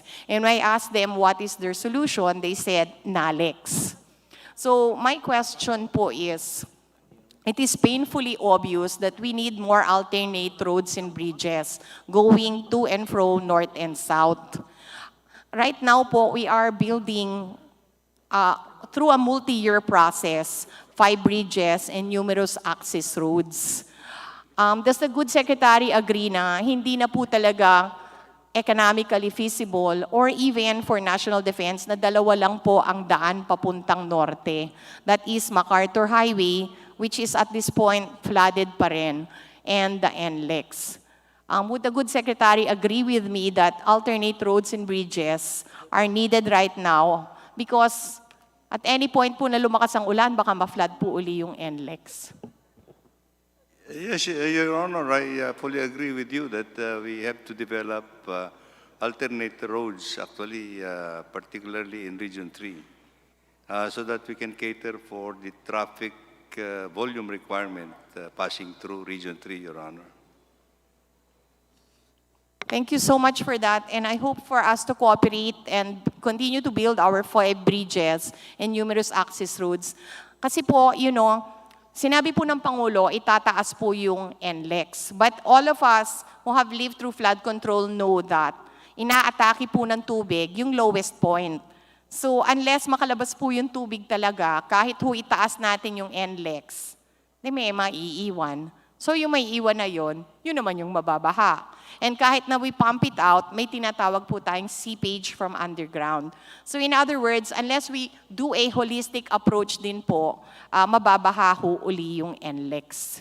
So based on that question, what's the status po of dredging? Pwede na ho ba tayong magbigay ng dredgers sa mga mayors or kay governor para by administration na lang po? Kasi po, this is urgently needed. Your Honor, I think that is a good suggestion. But unfortunately for 2023, Your Honor, because of the reduced budgetary allocation for our operational maintenance and operational budget for even for dredging equipment, I hope that we can actually implement all this starting 2024, Your Honor, for providing actually, if we have the funds actually, that we can assign some of the dredging equipment to Region 3, Your Honor, to start the desilting and dredging operations, Your Honor. Thank you so much for that. And definitely po, kailangan natin ng maintenance. Otherwise, pag wala pong dredging, hindi lang po kami ang mababaha, pero tayong lahat ang mababaha. So I would like to put that on record na I am actually very sorry that the NLEX was flooded. But however, I'm also very happy that the NLEX was flooded. You might be very wondering, bakit po? Because we realized that flooding, ang daling kalimutan lang yung mga tao pag hindi na humalakas ang ulan. Kaya lang, flooding is occurring, and right now it's already threatening major infrastructures. So I'm sad that the NLEX was inundated, but happy because nalabas po yung problema natin. And we realize that the problems po of our district are not merely local, but they are national in nature. So sana po we realize that hindi po na siya allocable, hindi na po kaya ng allocable to, national na po ang problema natin. And I know and thank you for the various flood control projects that you have initiated. We realize that flooding is not something that is quickly solved, but is solved po with close attention to engineering, human culture, way of life, environmental, at lahat-lahat po yan. Pag nagsama, then we can probably work slowly towards a better condition for all of us. So yun lang po. And I hope that, tinanong po sa akin ni Congressman Acop, please rank all engineering districts according to flood. Would you agree that ours was number 1? Thank you, Your Honor. I think we will try to do that, Your Honor. Thank you. So salamat po. Thank you very much to the DPWH family. Maraming salamat po sa tulong nyo. And we will continue to work together and support your budget, especially the maintenance. Maraming salamat po at mabuhay po kayong lahat. Thank you, sir. Thank you. We now recognize Representative Acop. Thank you, Mr. Chair. Is there a second round? You are the last on the first round, and Yeah. Is there a second round? So I will signify for. Hindi pa. may first round pa. Okay, sorry. So if I was looking a while ago. Wala na pong tao dyan, pero bumalik po lang po kayo. So meron pa after you, Representative Acop. Thank you. And I would like to signify for the second round, if it's possible, Mr. Chair. At the outset, Mr. Secretary, may I ask directly if in the 2023 budget there were deletions or insertions?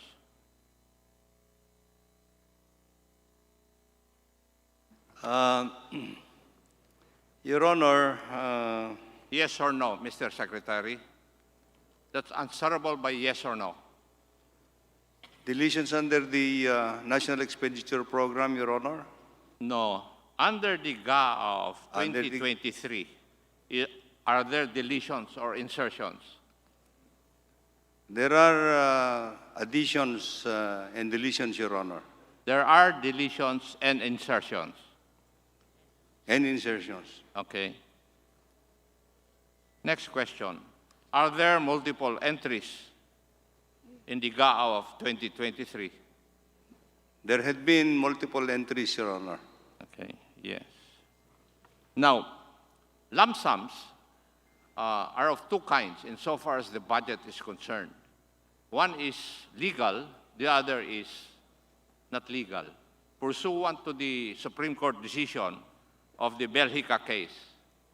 Now, may I know if there are legal or there are lump sums which are not in accordance with the Constitution or with the decision of the Supreme Court in the Belgica case in the 2023 budget?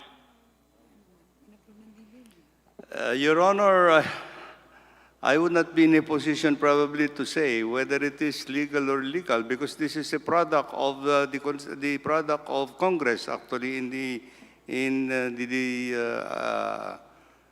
final allocation of the General Secretary, Appropriations I'm not Act. asking for your explanation. You have lawyers with you and you have your chief legal officer. You can ask him, please.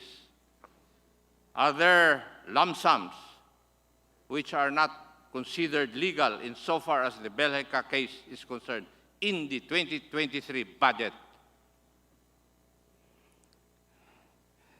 Your Honor, Your Honor, the General Appropriations Act is a law, and we have to adopt it as it is, Your Honor. And Mr. Secretary, I am a lawyer. Yes, Your Honor. And I know. And that is why I'm asking you this. If there are lump sums in the 2023 budget that are considered not in accordance with the decision on the PDAF case or known as the Belgica case, yun lang po ang tinatanong ko, Mr. Secretary. Your Honor, I would not be in a position, Your Honor, to say whether there are legal or illegal provisions in the General Appropriations Act, Your Honor.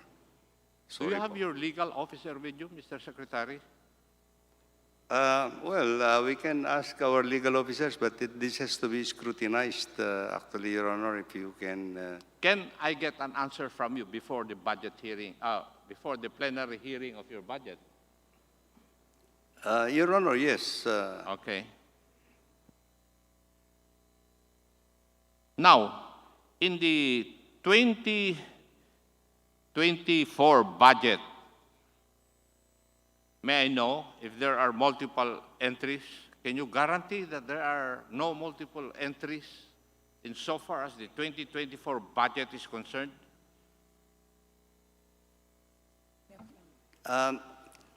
Under the National Expenditure Program that we have allocated for Yes, it. NEP. Are there? Kasi kayo po ang gumawa nito eh. Kayo ang nag-recommend sa DBM. So I'm asking whether there are multiple entries again in the 2024 budget. Your Honor, I can only answer for what we have prepared under the National Expenditure Program that is allocated for each. It's your budget, Mr. Secretary, Yes, and Your you Honor. should know. You have your USEC there in charge of planning. She should be the one to answer this. Well, Kayo po ang nag-recommenda nito sa DBM, yung budget po ninyo. Para masali sa NEP. Alam ko naman yung budget cycle eh. yes, Your Honor, I was informed that there are. There are multiple entries. Yes, Your Okay. Honor. Yes. Are there also lump sums? Yes, Your Honor. Yes. Okay. Yes. Thank you, Mr. Secretary. Now, may I know what is the criteria of the DPWH in allocating the regional allocation of the expenditure program of 822,200? Yun po ba? Yes, Your Honor. We have a formula that we have adopted in the allocation of the allocable amount for each legislative district, Your Honor, using a parametric formula that includes 7 parameters, as I have explained a little earlier. May I know the first 3 parameters? The parameters that are being used in the parametric formula includes land area, population,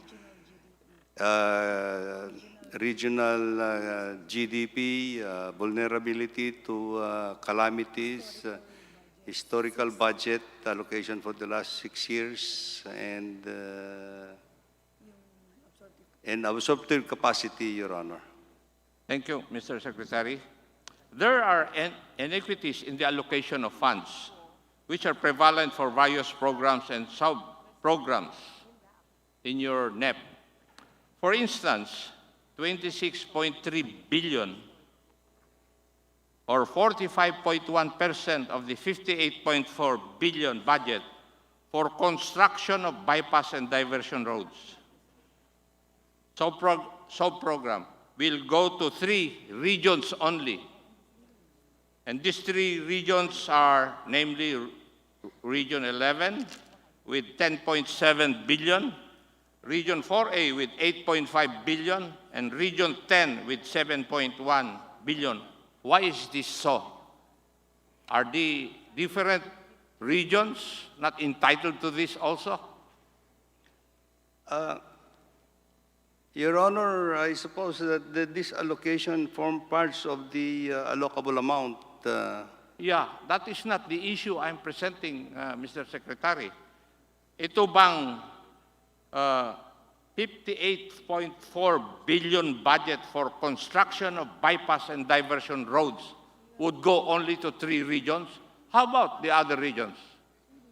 Are they not also entitled to a part of this? I just like to find out, actually, Your Honor, if the 58 billion is a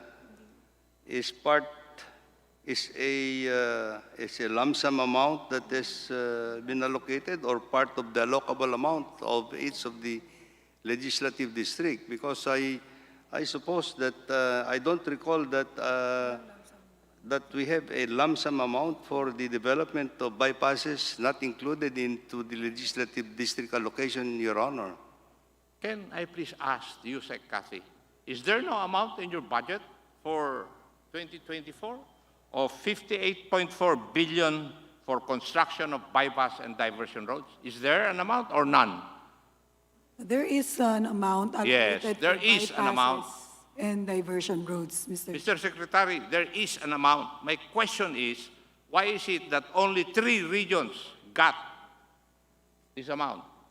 What about the other regions?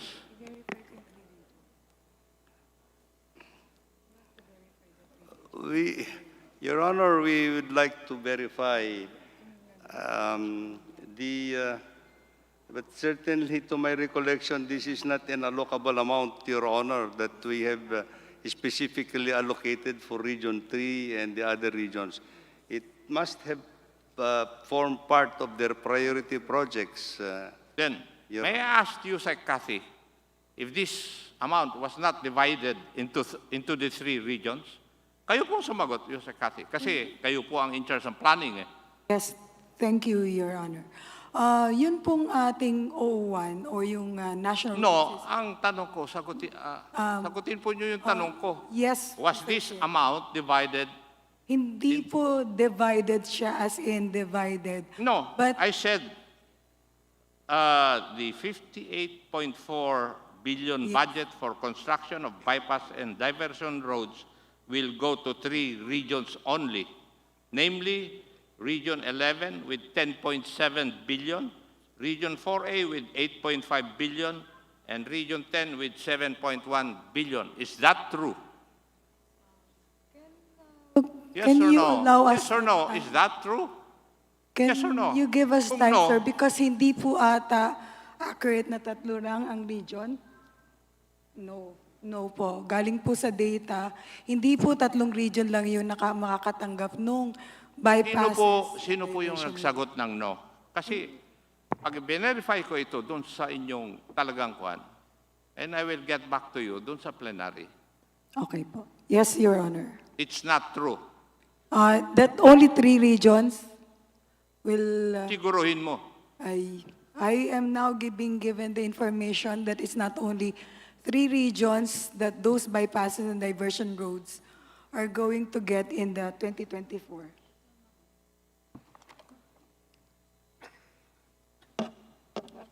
Before anything else, the chair would like to remind our colleague that Okay.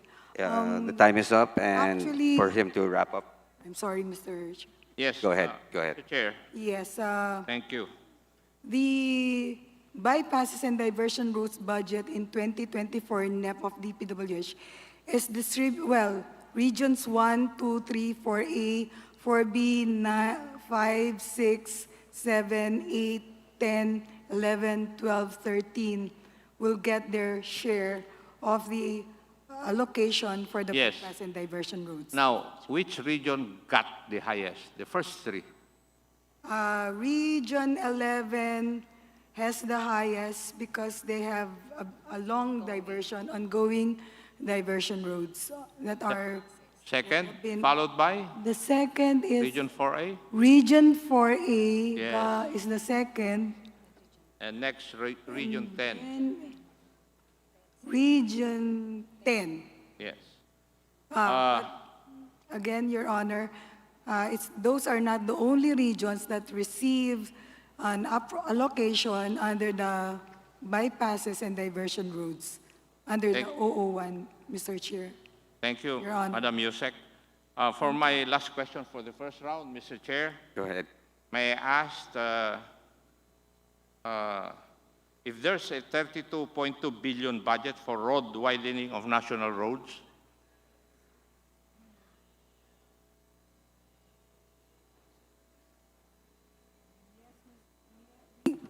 Have a program, Your Honor, for the road widening of the national roads. Yes, 32.2 billion.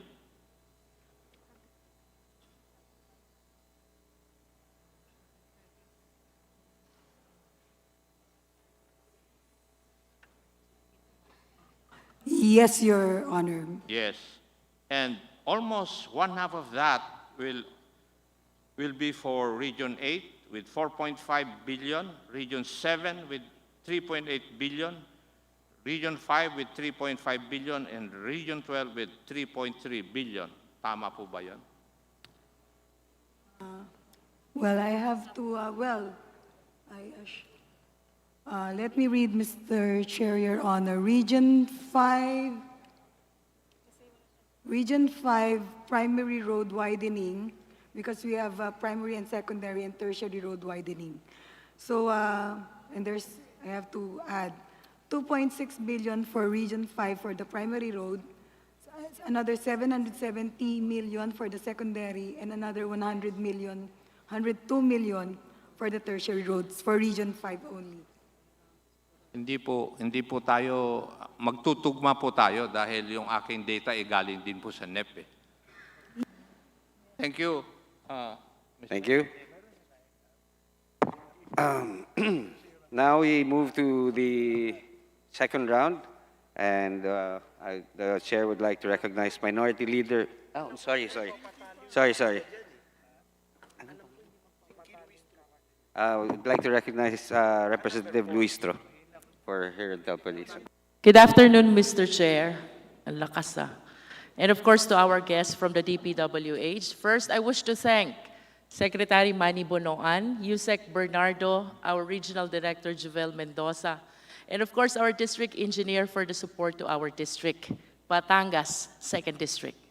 Our district was able to take off with 2 distinct projects which have great impact not just to Batangas economy, but to the entire Philippine economy. I am referring to the Tingloy Circumferential Road, as well as the Mabini-Bawan-San Luis Primary Coastal Road. I wish to solicit the support of the DPWH for the continuity of this project in order that we will truly yield economic growth. Mr. Chair, may we hear from our good Secretary? Yes, it's continuing program that we are supporting, Your Honor, and for even until 2024, Your Honor, under the 2024 program.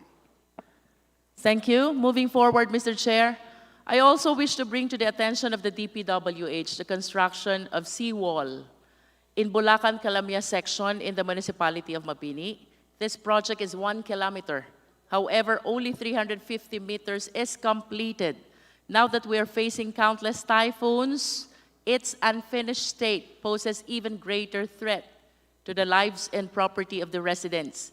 Worse, even the 350-meter partially completed is compromised as water can move around the structure. In order to address these concerns, may we solicit the support of DPWH for augmentation of funding of this seawall, possibly for 2023, Mr. Chair.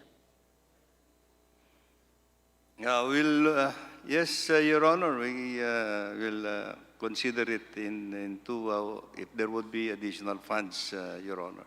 Thank you for the positive response, Mr. Secretary. And for my third concern, another ongoing project in our district is the construction of concrete road, Batangas City San Pascual Bawan Diversion Road. Again, its unfinished state, aggravated by the lack of traffic light, resulted already to various accidents taking the lives of around 20 people, mostly from the municipality of San Pascual. That is counted only from last year. May we know the take of the good secretary on this, Mr. Chair? Provision of traffic lights, Your Honor, I would like to put it into the program of works for the development of the roads itself, Your Honor. If it is in the implementation of the development and improvement of the road, I think this can be incorporated as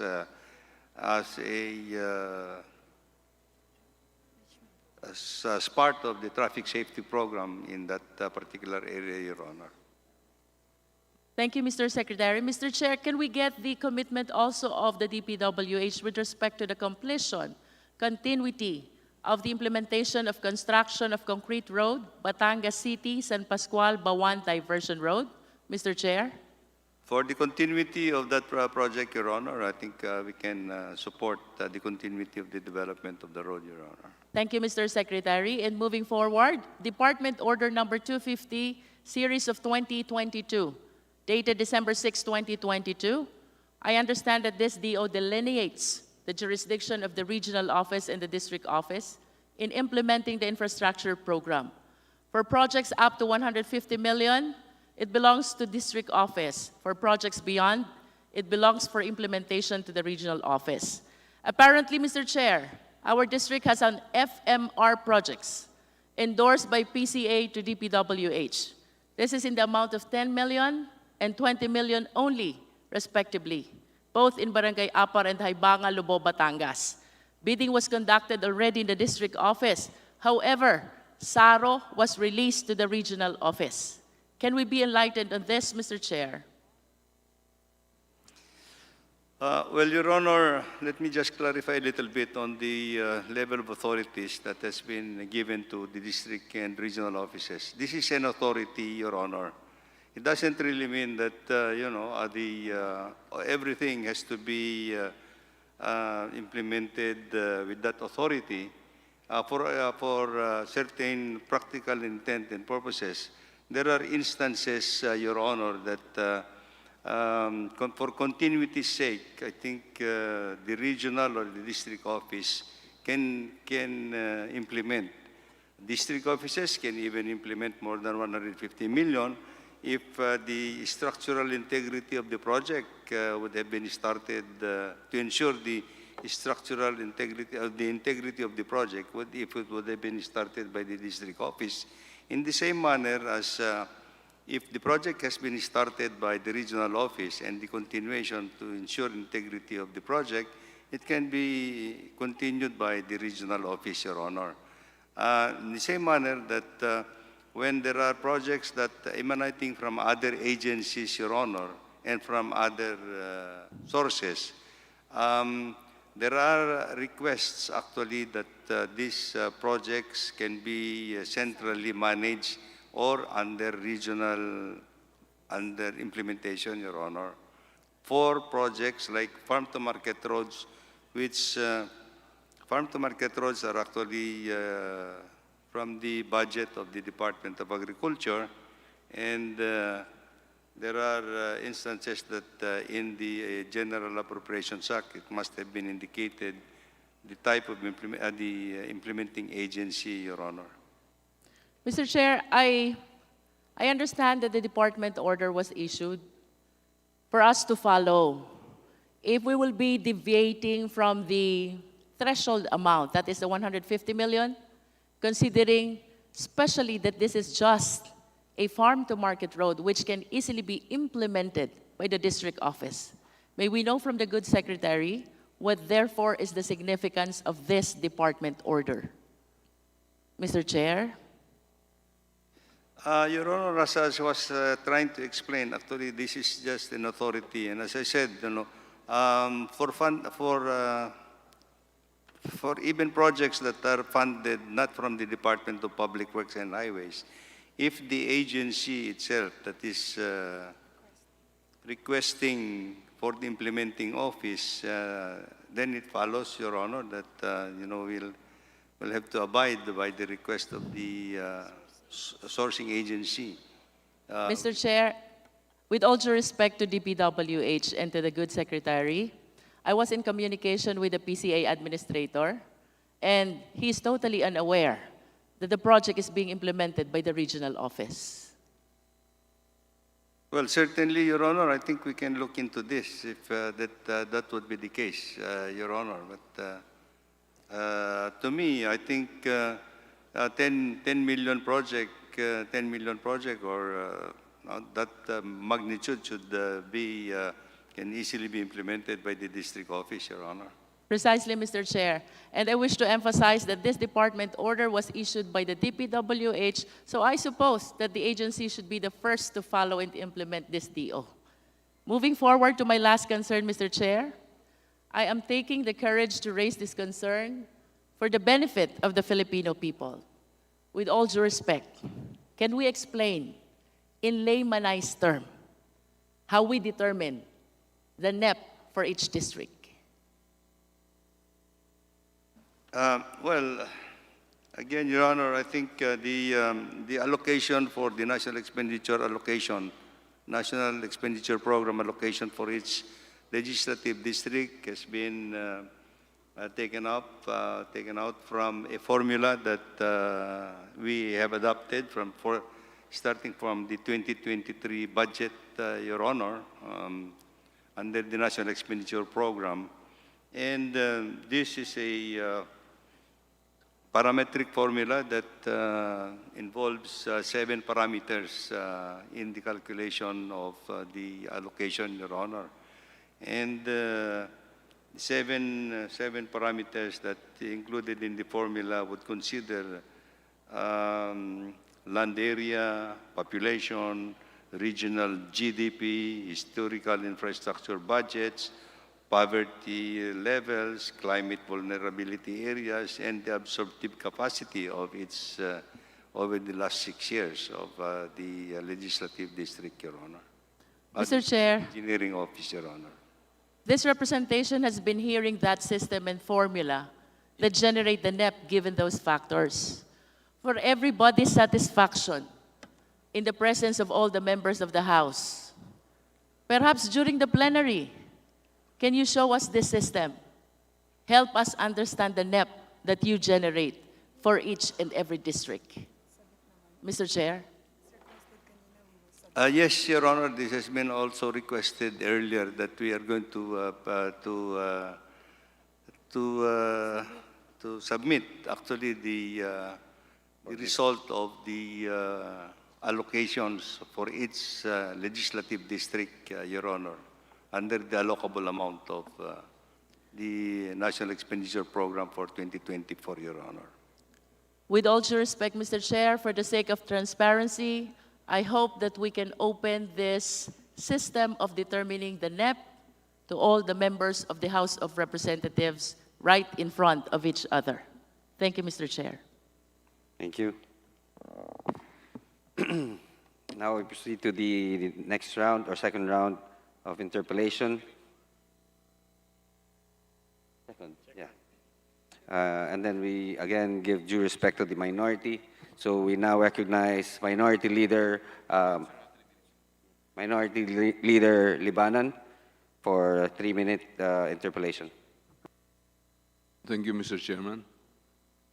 Mr. Chairman, I'd like to continue my interpellation on the matter of the mega bridge program, where we have already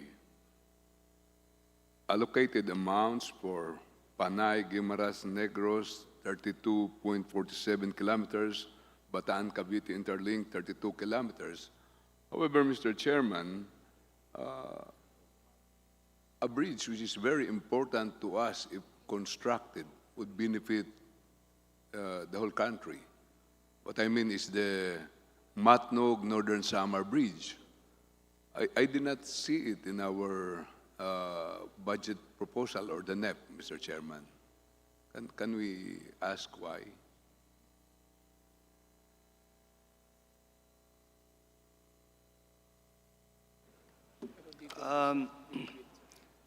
The mega bridges that we are talking about, Your Honor, in Region 8, there will be a project, alternate second bridge, San Juanico Bridge, that will be implemented in the Samar area, Your Honor. Samar to Leyte. Yes, Mr. Chairman, I saw it sa ating NEP. Pero ang allocation dyan sa San Juanico Bridge 2 ay 10 million lang. Anong gagawin natin sa 10 million? This is only for the project preparation, Your Honor, because this is for the initial project preparation. Because at this point in time, we are just in the process of discussing the financial arrangements with the Japan International Cooperation Agency, and hopefully by next year we will start if we are able to get the loan agreement, the allocation for next year will be the government counterpart for the preparation of the detailed engineering design. So after that, Your Honor, when we start the civil works in 2025, then it will be allocated a big amount for the civil works and the construction requirements, Your Honor. Maraming salamat po sa San Juanico Bridge 2. Pero ang tinatanong ko po, yung Matnog Allen Bridge from Luzon to Samar. Matnog Allen. Opo, Mr. Chairman. Yes, Your Honor, Matnog Allen is a long span of bridge, actually, that has undergone initial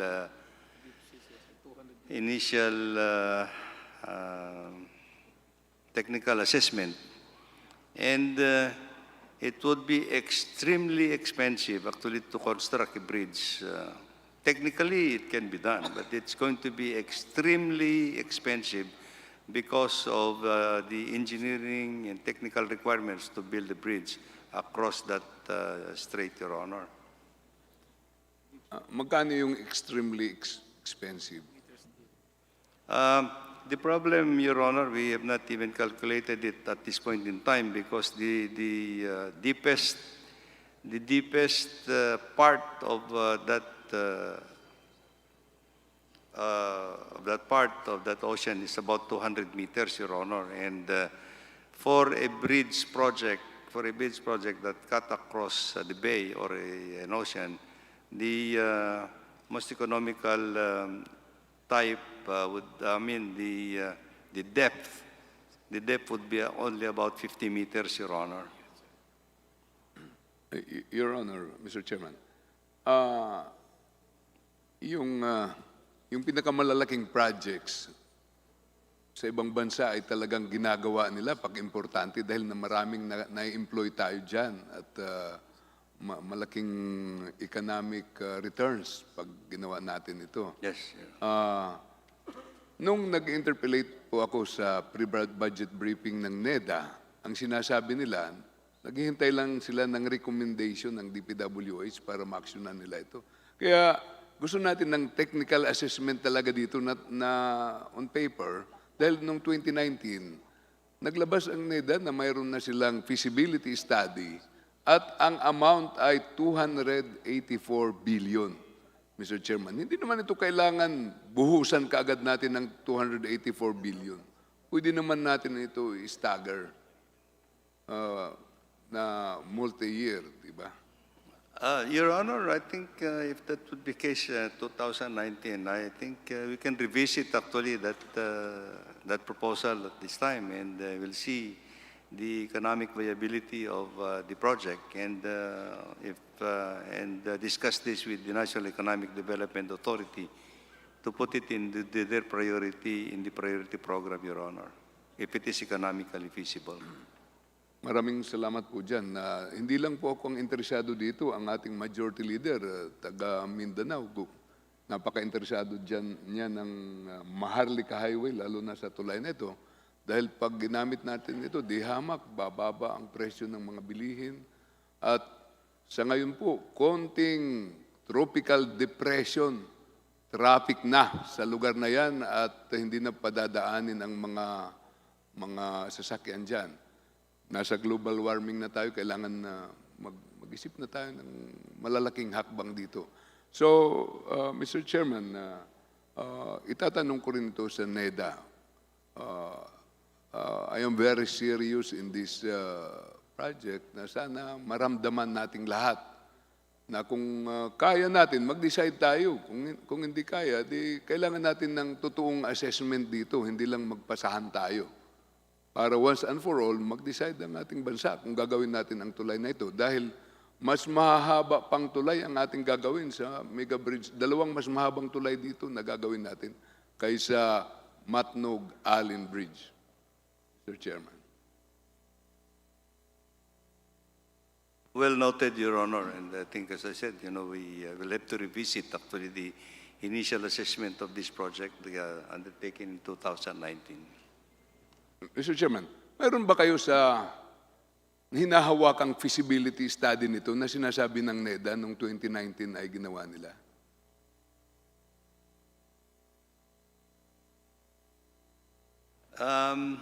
I don't think, I am just consulting those that were in the department since 2019, Your Honor, and I don't think we have a copy, and certainly we can ask NEDA a copy of their assessment at that time, Your Honor. Iyon ang sinasabi ko, Mr. Chairman. Nagpre-press release sila na mayroong ganito, pero walang ipinagpikikita dito sa Kongreso. Bakit sila naka-arrive ng 284 billion? Kailangan natin ng katotohanan dito. Ano ba? Mayroon ba ito o wala? Nasaan ito kung mayroon? Para makapag-decide tayo once and for all kung pwede gawin ito o hindi. Mr. Chairman. So, nung nag-interpellate po ako, ay hiningi ko na kung mayroon ito o wala. At sabi ng aking magiting na Congressman Momo, isusubmit niya kung mayroon. Hanggang ngayon, wala. Paano tayo makapag-judge ng tama kung wala tayong totoong feasibility study dito? Kailangan na gawin natin ito at pag-aralan natin technically in terms of engineering capabilities natin. Thank you, Minority Leader. Thank you, Mr. Chairman. Sana po, Secretary, ma-action na natin ito kaagad para maliwanagan tayo kung saan tayo papunta dito. We'll do that. Thank you. Next, we go to the majority, which Representative Peter Miguel, for your first round of questions. Thank you very much, Mr. Chair. Magandang gabi po sa lahat. Secretary Bunuan, magandang gabi po, USEX and all others. This is just a simple concern. This is just an observation po. While we are doing widening of our Maharlika roads, sa totoo lang, dami pong namamatay because we have this inner expanding to outer. Pero minsan there are cases wherein yung outer lane, hindi po kaagad na-finish all the way. Napuputol for some reasons, probably merong problema, may puno, may poste ng kuryente, o kaya may problema sa pagmamayari ng lupa. The problem is, dami pong namamatay because, one, walang malinaw na signage sa gabi. Aksidente po. Personally, one of my cousin died because of that. And I observe all over the country, wherever I travel, wala pong uniform prescribed signage from DPWH on how to make it clear at night habang umuulan, madilim ang gabi. So, SEC, baka mayroon po tayong magawang a clear lighted, clear signage that there is a construction ongoing, a uniform one that would apply across the country. Thank you, Your Honor. Thank you for reminding us. Actually, this is supposed to be part of a project implementation program. That the safety component for implementing this project should be incorporated in the overall project cost, actually, Your Honor. And we appreciate calling our attention to that fact, and we'll make sure that the provisions for safety, road safety during construction, Your Honor, will have to be incorporated once again into the project cost at this in all our projects, Your Honor, particularly in well-traveled national roads, Your Honor. Mr. Chair, I think hindi nga kailangan dagdagan ng budget eh. All we have to do probably is the obligation of the contractors. It's just that meron lang uniform way of making it clear and recognizable at night. Meron kasi ibang contractor maglalagay ng sulo. Alam mo yung sulo? Yung ilaw lang na galing sa mitsa. Meron namang innovative, merong electronic. Meron namang parang iniilawan lang ng bulb.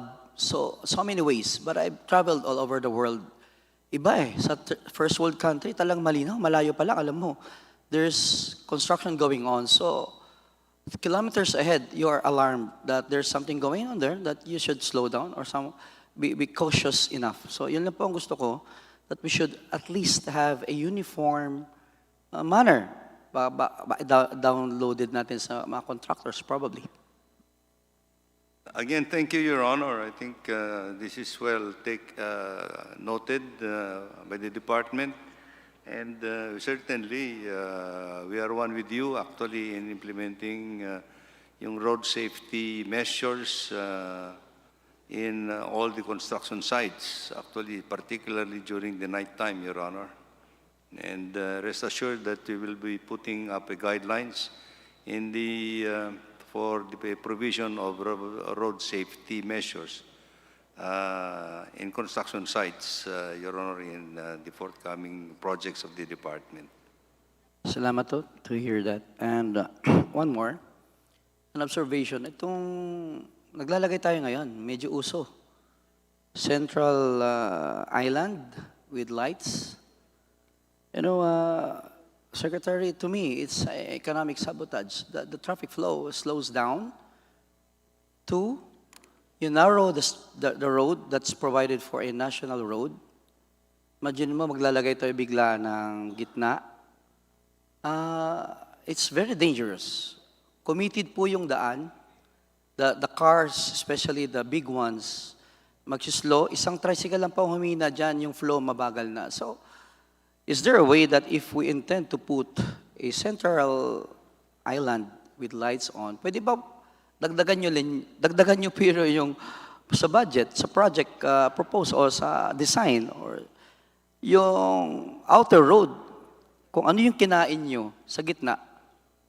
Halimbawa, 0.5 meters, edi mag-extend dun po kayo dun sa gilid ng another 0.5 kasi kinainan yung national road eh.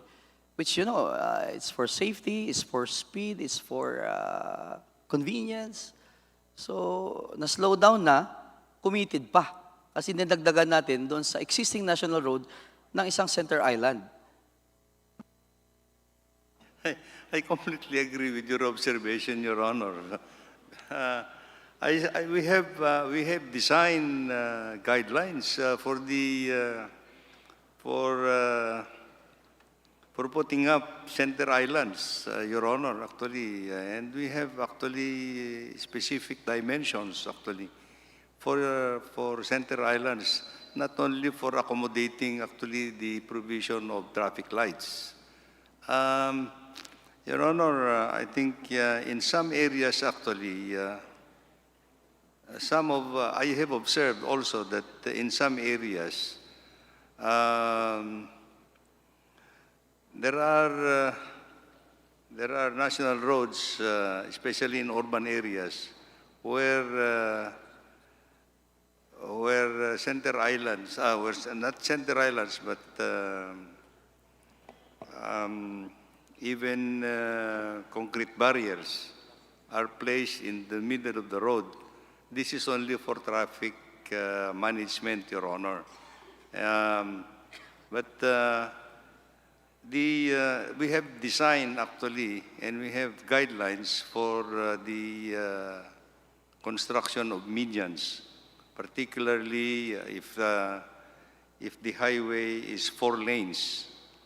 4 lanes, and there is 4 lanes, and there is a need to put up a median. We should not sacrifice actually the width of the lanes, Your Honor, and it should not be sacrificed.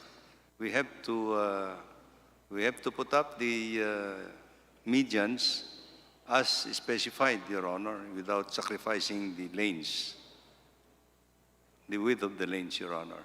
Yeah, I understand your determination on that, but the reality, the actual case, if you happen to visit our district, 2nd District of South Cotabato, marami po yan. From the airport, Dinagdagan, from General Santos City down to the South Cotabato, going to Cotabato City. Dami pong in between, naglalagay ng midline structures, and they're eating up that lane.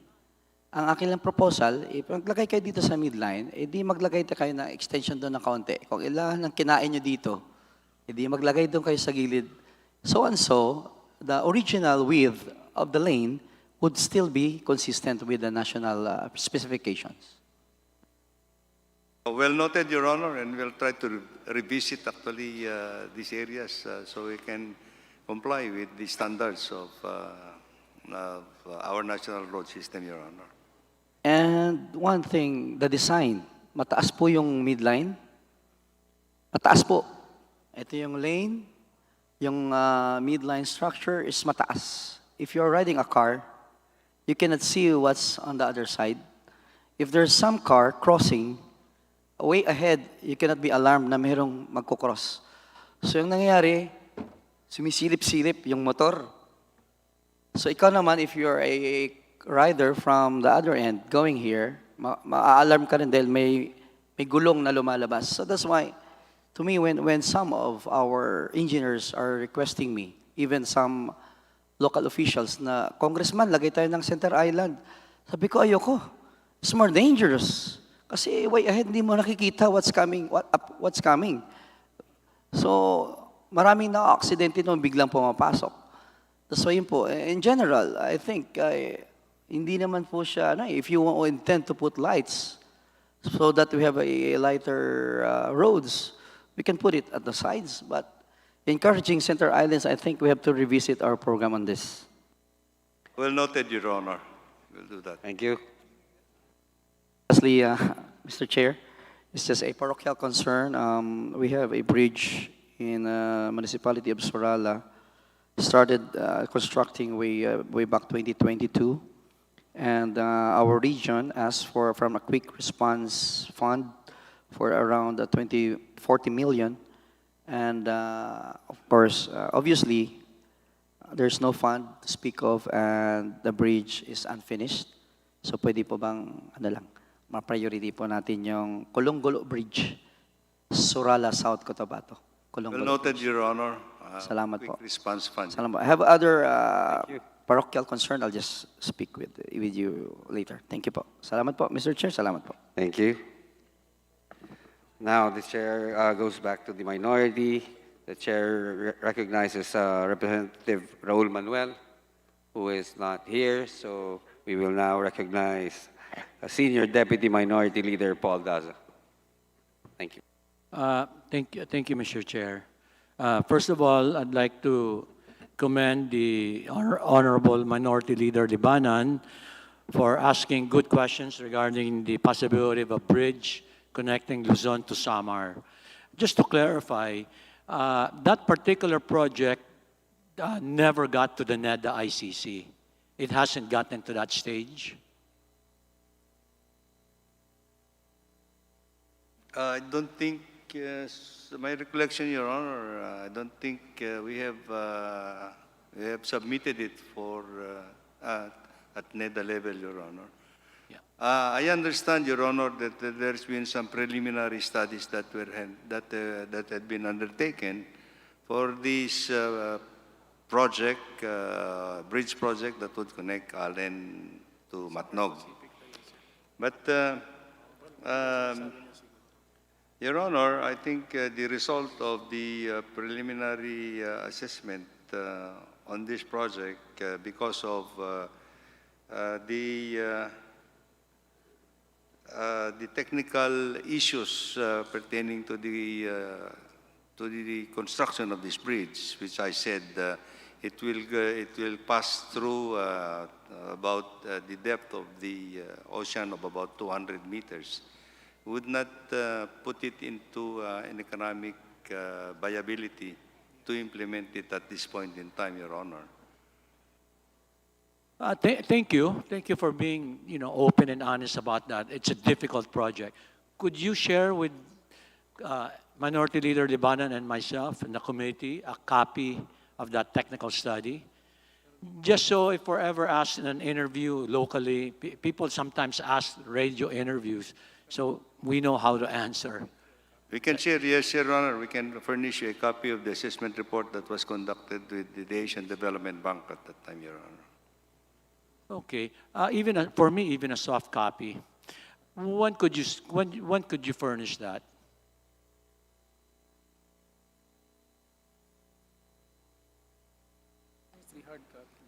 We can furnish the hard copy, Your Honor, if you. Even soft copy. Even soft copy. But could you furnish that by next Tuesday? Yes, Your Honor, yes. Okay, thank you. And then the reports that I had mentioned earlier, could you also furnish that by next Tuesday? Yes, Your Honor. Okay, thank you very much. And then in anticipation of the plenary debates, could you be kind enough to provide this representation, a budget analysis at least of 2023, what the reductions were, where the reductions, which programs, which PAPs, where it went, because I want to make sure that in the plenary, it's explained again that the core program and MOE should not be touched, because the next step will be the BICAM, and I'd like to make sure that no less than the chairman hears the arguments. So if you could furnish me a report on that with some details, I would appreciate it. Certainly, Your Honor, we'll provide the. Okay, thank you very much.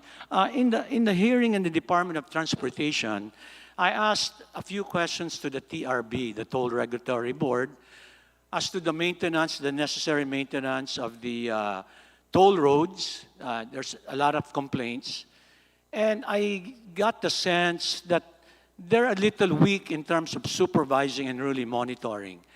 Isn't the DPWH a member of the board of TRB? Yes, Your Honor.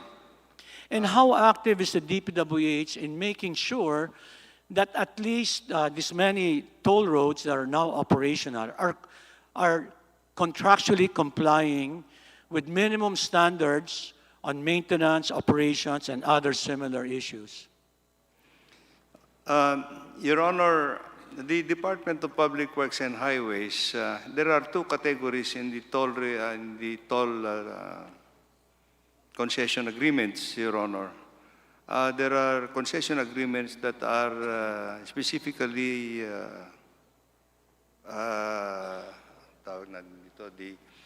anong tawag natin dito?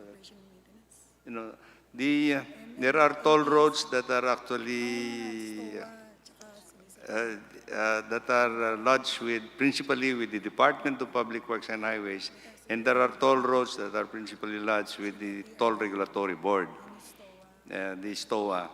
And but by and large, you know, Your Honor, as the department is part of the Toll Regulatory Board, we exercise technical supervision in all these projects, in all the toll roads, and the department would be asked in the toll roads that are under the DPWH.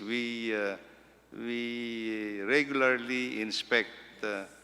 We regularly inspect compliance of the MPSS, the minimum performance standards compliance of the operators, and for the toll roads under the Toll Regulatory Board, they would have asked actually the Department of Public Works and Highways to provide them technical assistance, Your Honor, in supervising the MPSS, the minimum performance standards specifications, Your Honor. Thank you. I personally support public-private partnership projects. I came from one. But I want to make sure that at a minimum, they're complying with their contractual obligations, especially on safety maintenance and traffic management, because there's a lot of complaints that you see online. I'm sure you see that. So could you provide us at least some sort of report through the committee, furnish myself a copy, on the work you're doing with TRB and these different toll roads, just to kind of guide us. If that's something we can take a look at, you might need more budget for that type of work to make sure the minimum performance standard is being met. I would support that. Whether you're the better agency or TRB, I don't know. So could you just share with us your thoughts on that and a operational or accomplishment report? Would that be okay? Certainly, Your Honor, we'll provide you actually the operation and maintenance provisions under the concession agreement for each of the toll roads, Your Honor. Okay, thank you. My last one, Mr. Chair, anyway, it's probably the last round. We have a very good law that mandated free public Wi-Fi. It's a very good law because it initially identified 110,000 sites nationwide, which included DepEd schools, state universities, parks, barangays, and GIDA sites. They have a good problem. They have a lot of money, but they're not using it.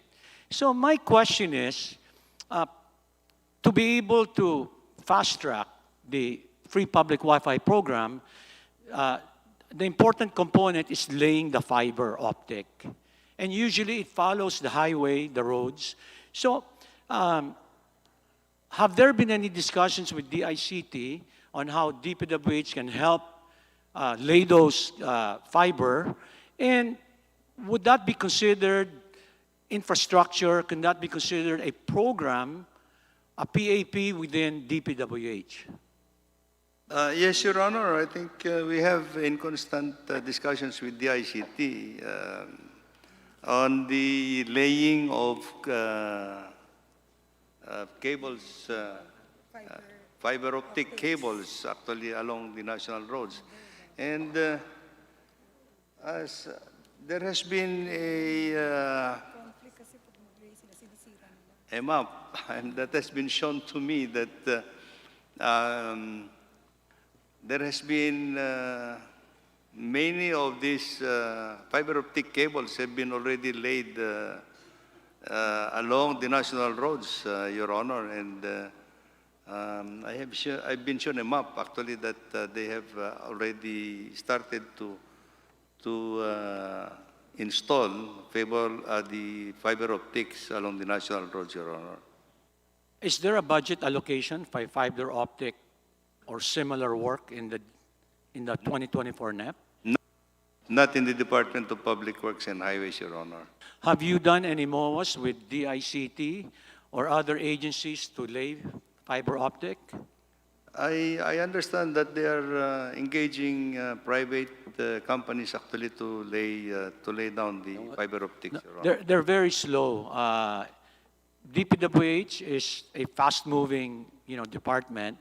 So I'm trying to see whether there's a win-win, maybe downloading some of the funds or a MOA. Just like with DepEd, new classrooms, the classrooms are downloaded to DPWH. I can't see a reason why we couldn't download billions of unutilized funds to fast-track the National Broadband Plan and the Free Public Wi-Fi program. Please wrap up. Thank you. Certainly, Your Honor. So, if let's say the House funded let's say whatever amount, would that be within your mandate to do? If let's say we put whatever amount, spread out the whole country, is fiber optic a laying down of, could that be a convergence or a regular program? We can actually discuss this as a convergence program, Your Honor, with the DICT. I'm sorry, I didn't understand. We can discuss this as a convergence program with the ICT, with the funds coming from the DICT, Your Honor. Okay, I would personally encourage you. There's a lot of funding that they're not using. Maybe you can help them utilize. And it'll be good for the country. Thank you. Okay, thank you, Mr. Chair. Thank you. Now, for the last interpolator, we now recognize Representative Acop for his 3-minute interpolation for the second round. Thank you, Mr. Chair. 3 minuto, okay. May I know the total new appropriations for 2023 of the DPWH?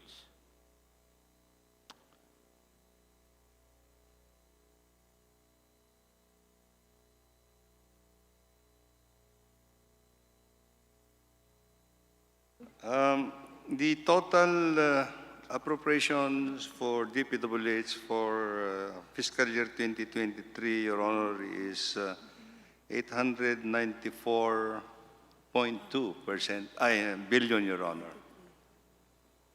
894. 894.2 billion. Pursuant to your records, okay. Yes, Your Honor.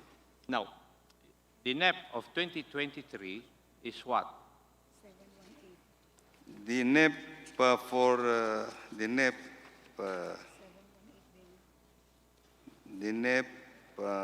was 717. 718 billion. 717, 310, 577 in thousands of pesos. So there's a jump of less than 200 billion, Mr. Secretary. Tama po ba? Yes, Your Honor. Now, is this the only amount of fund received by the DPWH for 2023? No, Your Honor, this is actually the budget allocated for the Department of Public Works and Highways, but there are other funds that were allocated to the department from other agencies like the Department of Education, Department of Agriculture, the Department of Agrarian Reform, and plus, of course, calamity funds Yes. coming from NDRRMC.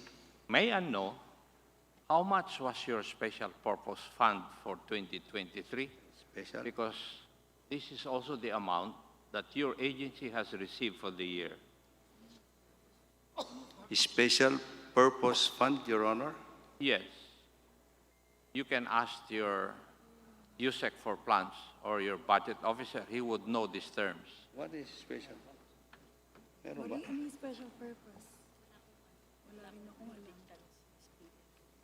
SPF. But was there in Special Purpose Fund? Special purpose fund, sir, yung mga currently retirement and life insurance premium, yung mga ganun. May I ask actually our finance Yes, officer, Your Mr. Honor? Secretary, siya ang nakakaalam nito siguro.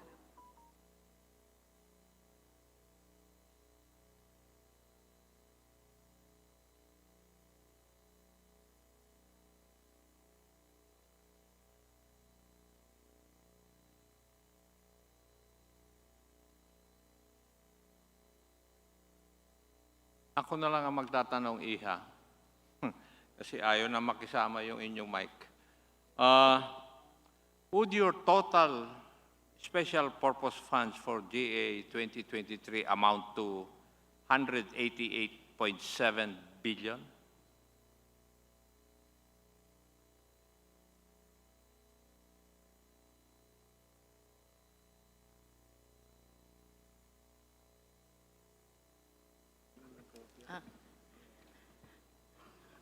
Mr. Chair, Your Honor, I have no specific data for the special purpose fund, but what we received for 2023 as SPFs are for the RLIP, retirement, life insurance premiums. And Yun, the list of the purpose, insofar as your special purpose funds are with me, kasi yung buong special purpose fund ng ating gobyerno na breakdown sa the different agencies, nasa akin na. And so far as the DPWH is concerned, it has 188.7 billion.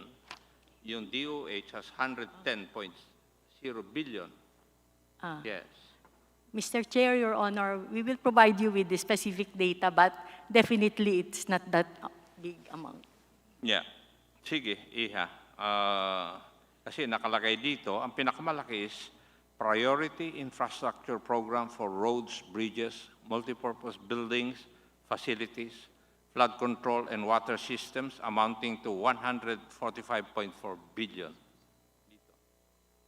Hindi ko naman minagic ito eh. Anyway, to save time, let's go to the last. In 2019, sige, your unobligated release for capital outlay was 54.5 billion. And in 2020, your unobligated release for capital outlay was 39.19 billion. And in 2021, it was 27.9 billion. And in 2022, 32.9 billion. Wala sa akin ngayon yung unobligated release for 2023 dahil ongoing pa rin ngayon. Di po ba, ma'am? Yes, Mr. Chair, Your Honor. Yes. And we know that the lifespan for capital outlays would be 2 years. Yes. Now, may I know, ano nang nangyari dito sa mga malalaking amount na ito? For example, yung 2022, you had 32.9 billion. Siguro 2023, mababawasan ba ito? What do you think?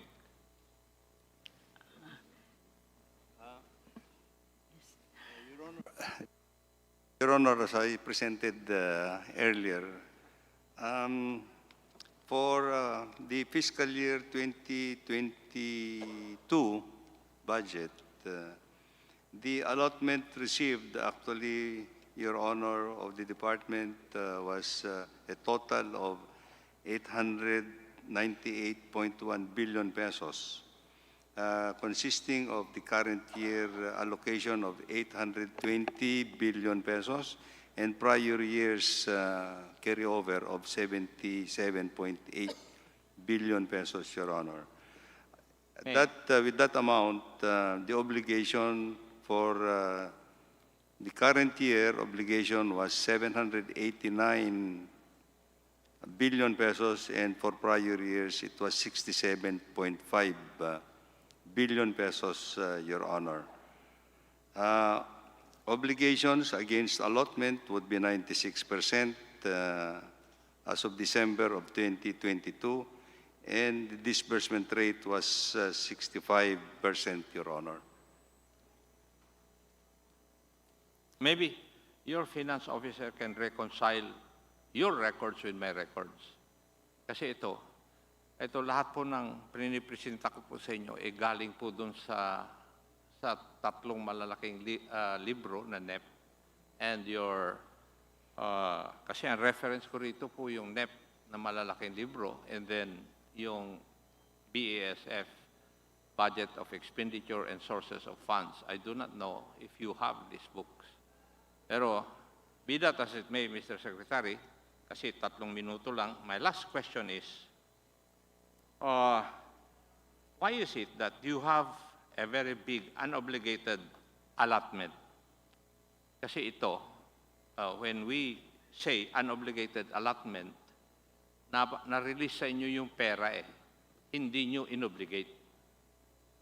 Bakit po kaya? Are we talking of the current year, Your Honor? Or No, yung current year, wala pa kayong unobligated allotment dahil hindi pa tapos. Malalaman lang natin yung unobligated allotment after the fiscal year. Yes, Your Honor. I understand. So, in 2022, Mr. Secretary, you have an obligated allotment of 38.6 billion. As of July, according to our records, Your Honor, as of July 31 this year, Your Honor, this year. Mali nga po. Kasi hindi naman natin malalaman yung total na unobligated allotment ninyo kung hindi pa tapos ang taon. So we're speaking of the year na natapos na, which is 2022. Di po ba?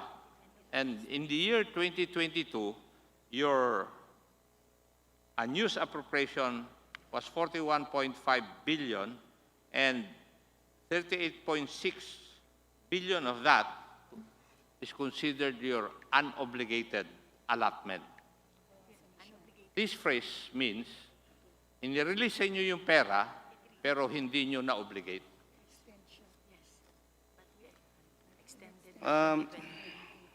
Yes, Your Honor. I think for 2022,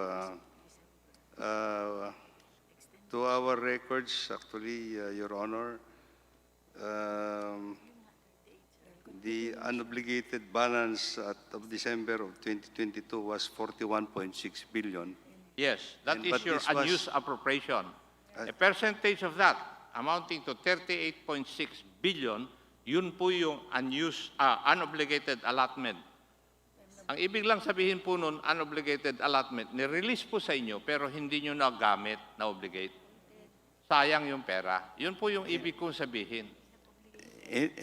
Your Honor, this is a continuing appropriation that we have obligated in 2023. So are you trying to tell me, are you giving me the assurance, Mr. Secretary, that in 2023, your unobligated allotment will go down? Yes, Your Honor. That is why I'm saying, Your Honor, that for calendar year, for fiscal year 2022, the amount for unobligated balance is 18.1 billion, Your Honor. Unobligated as of July.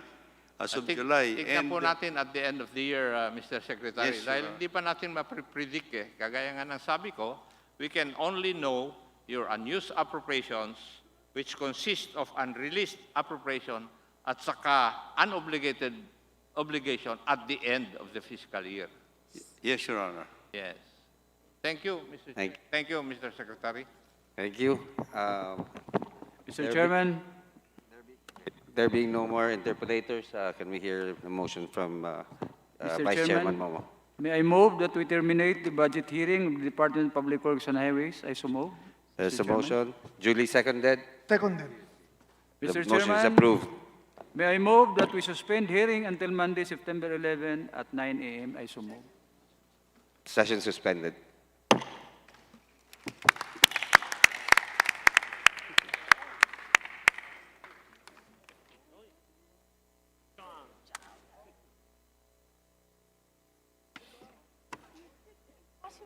Tsaga.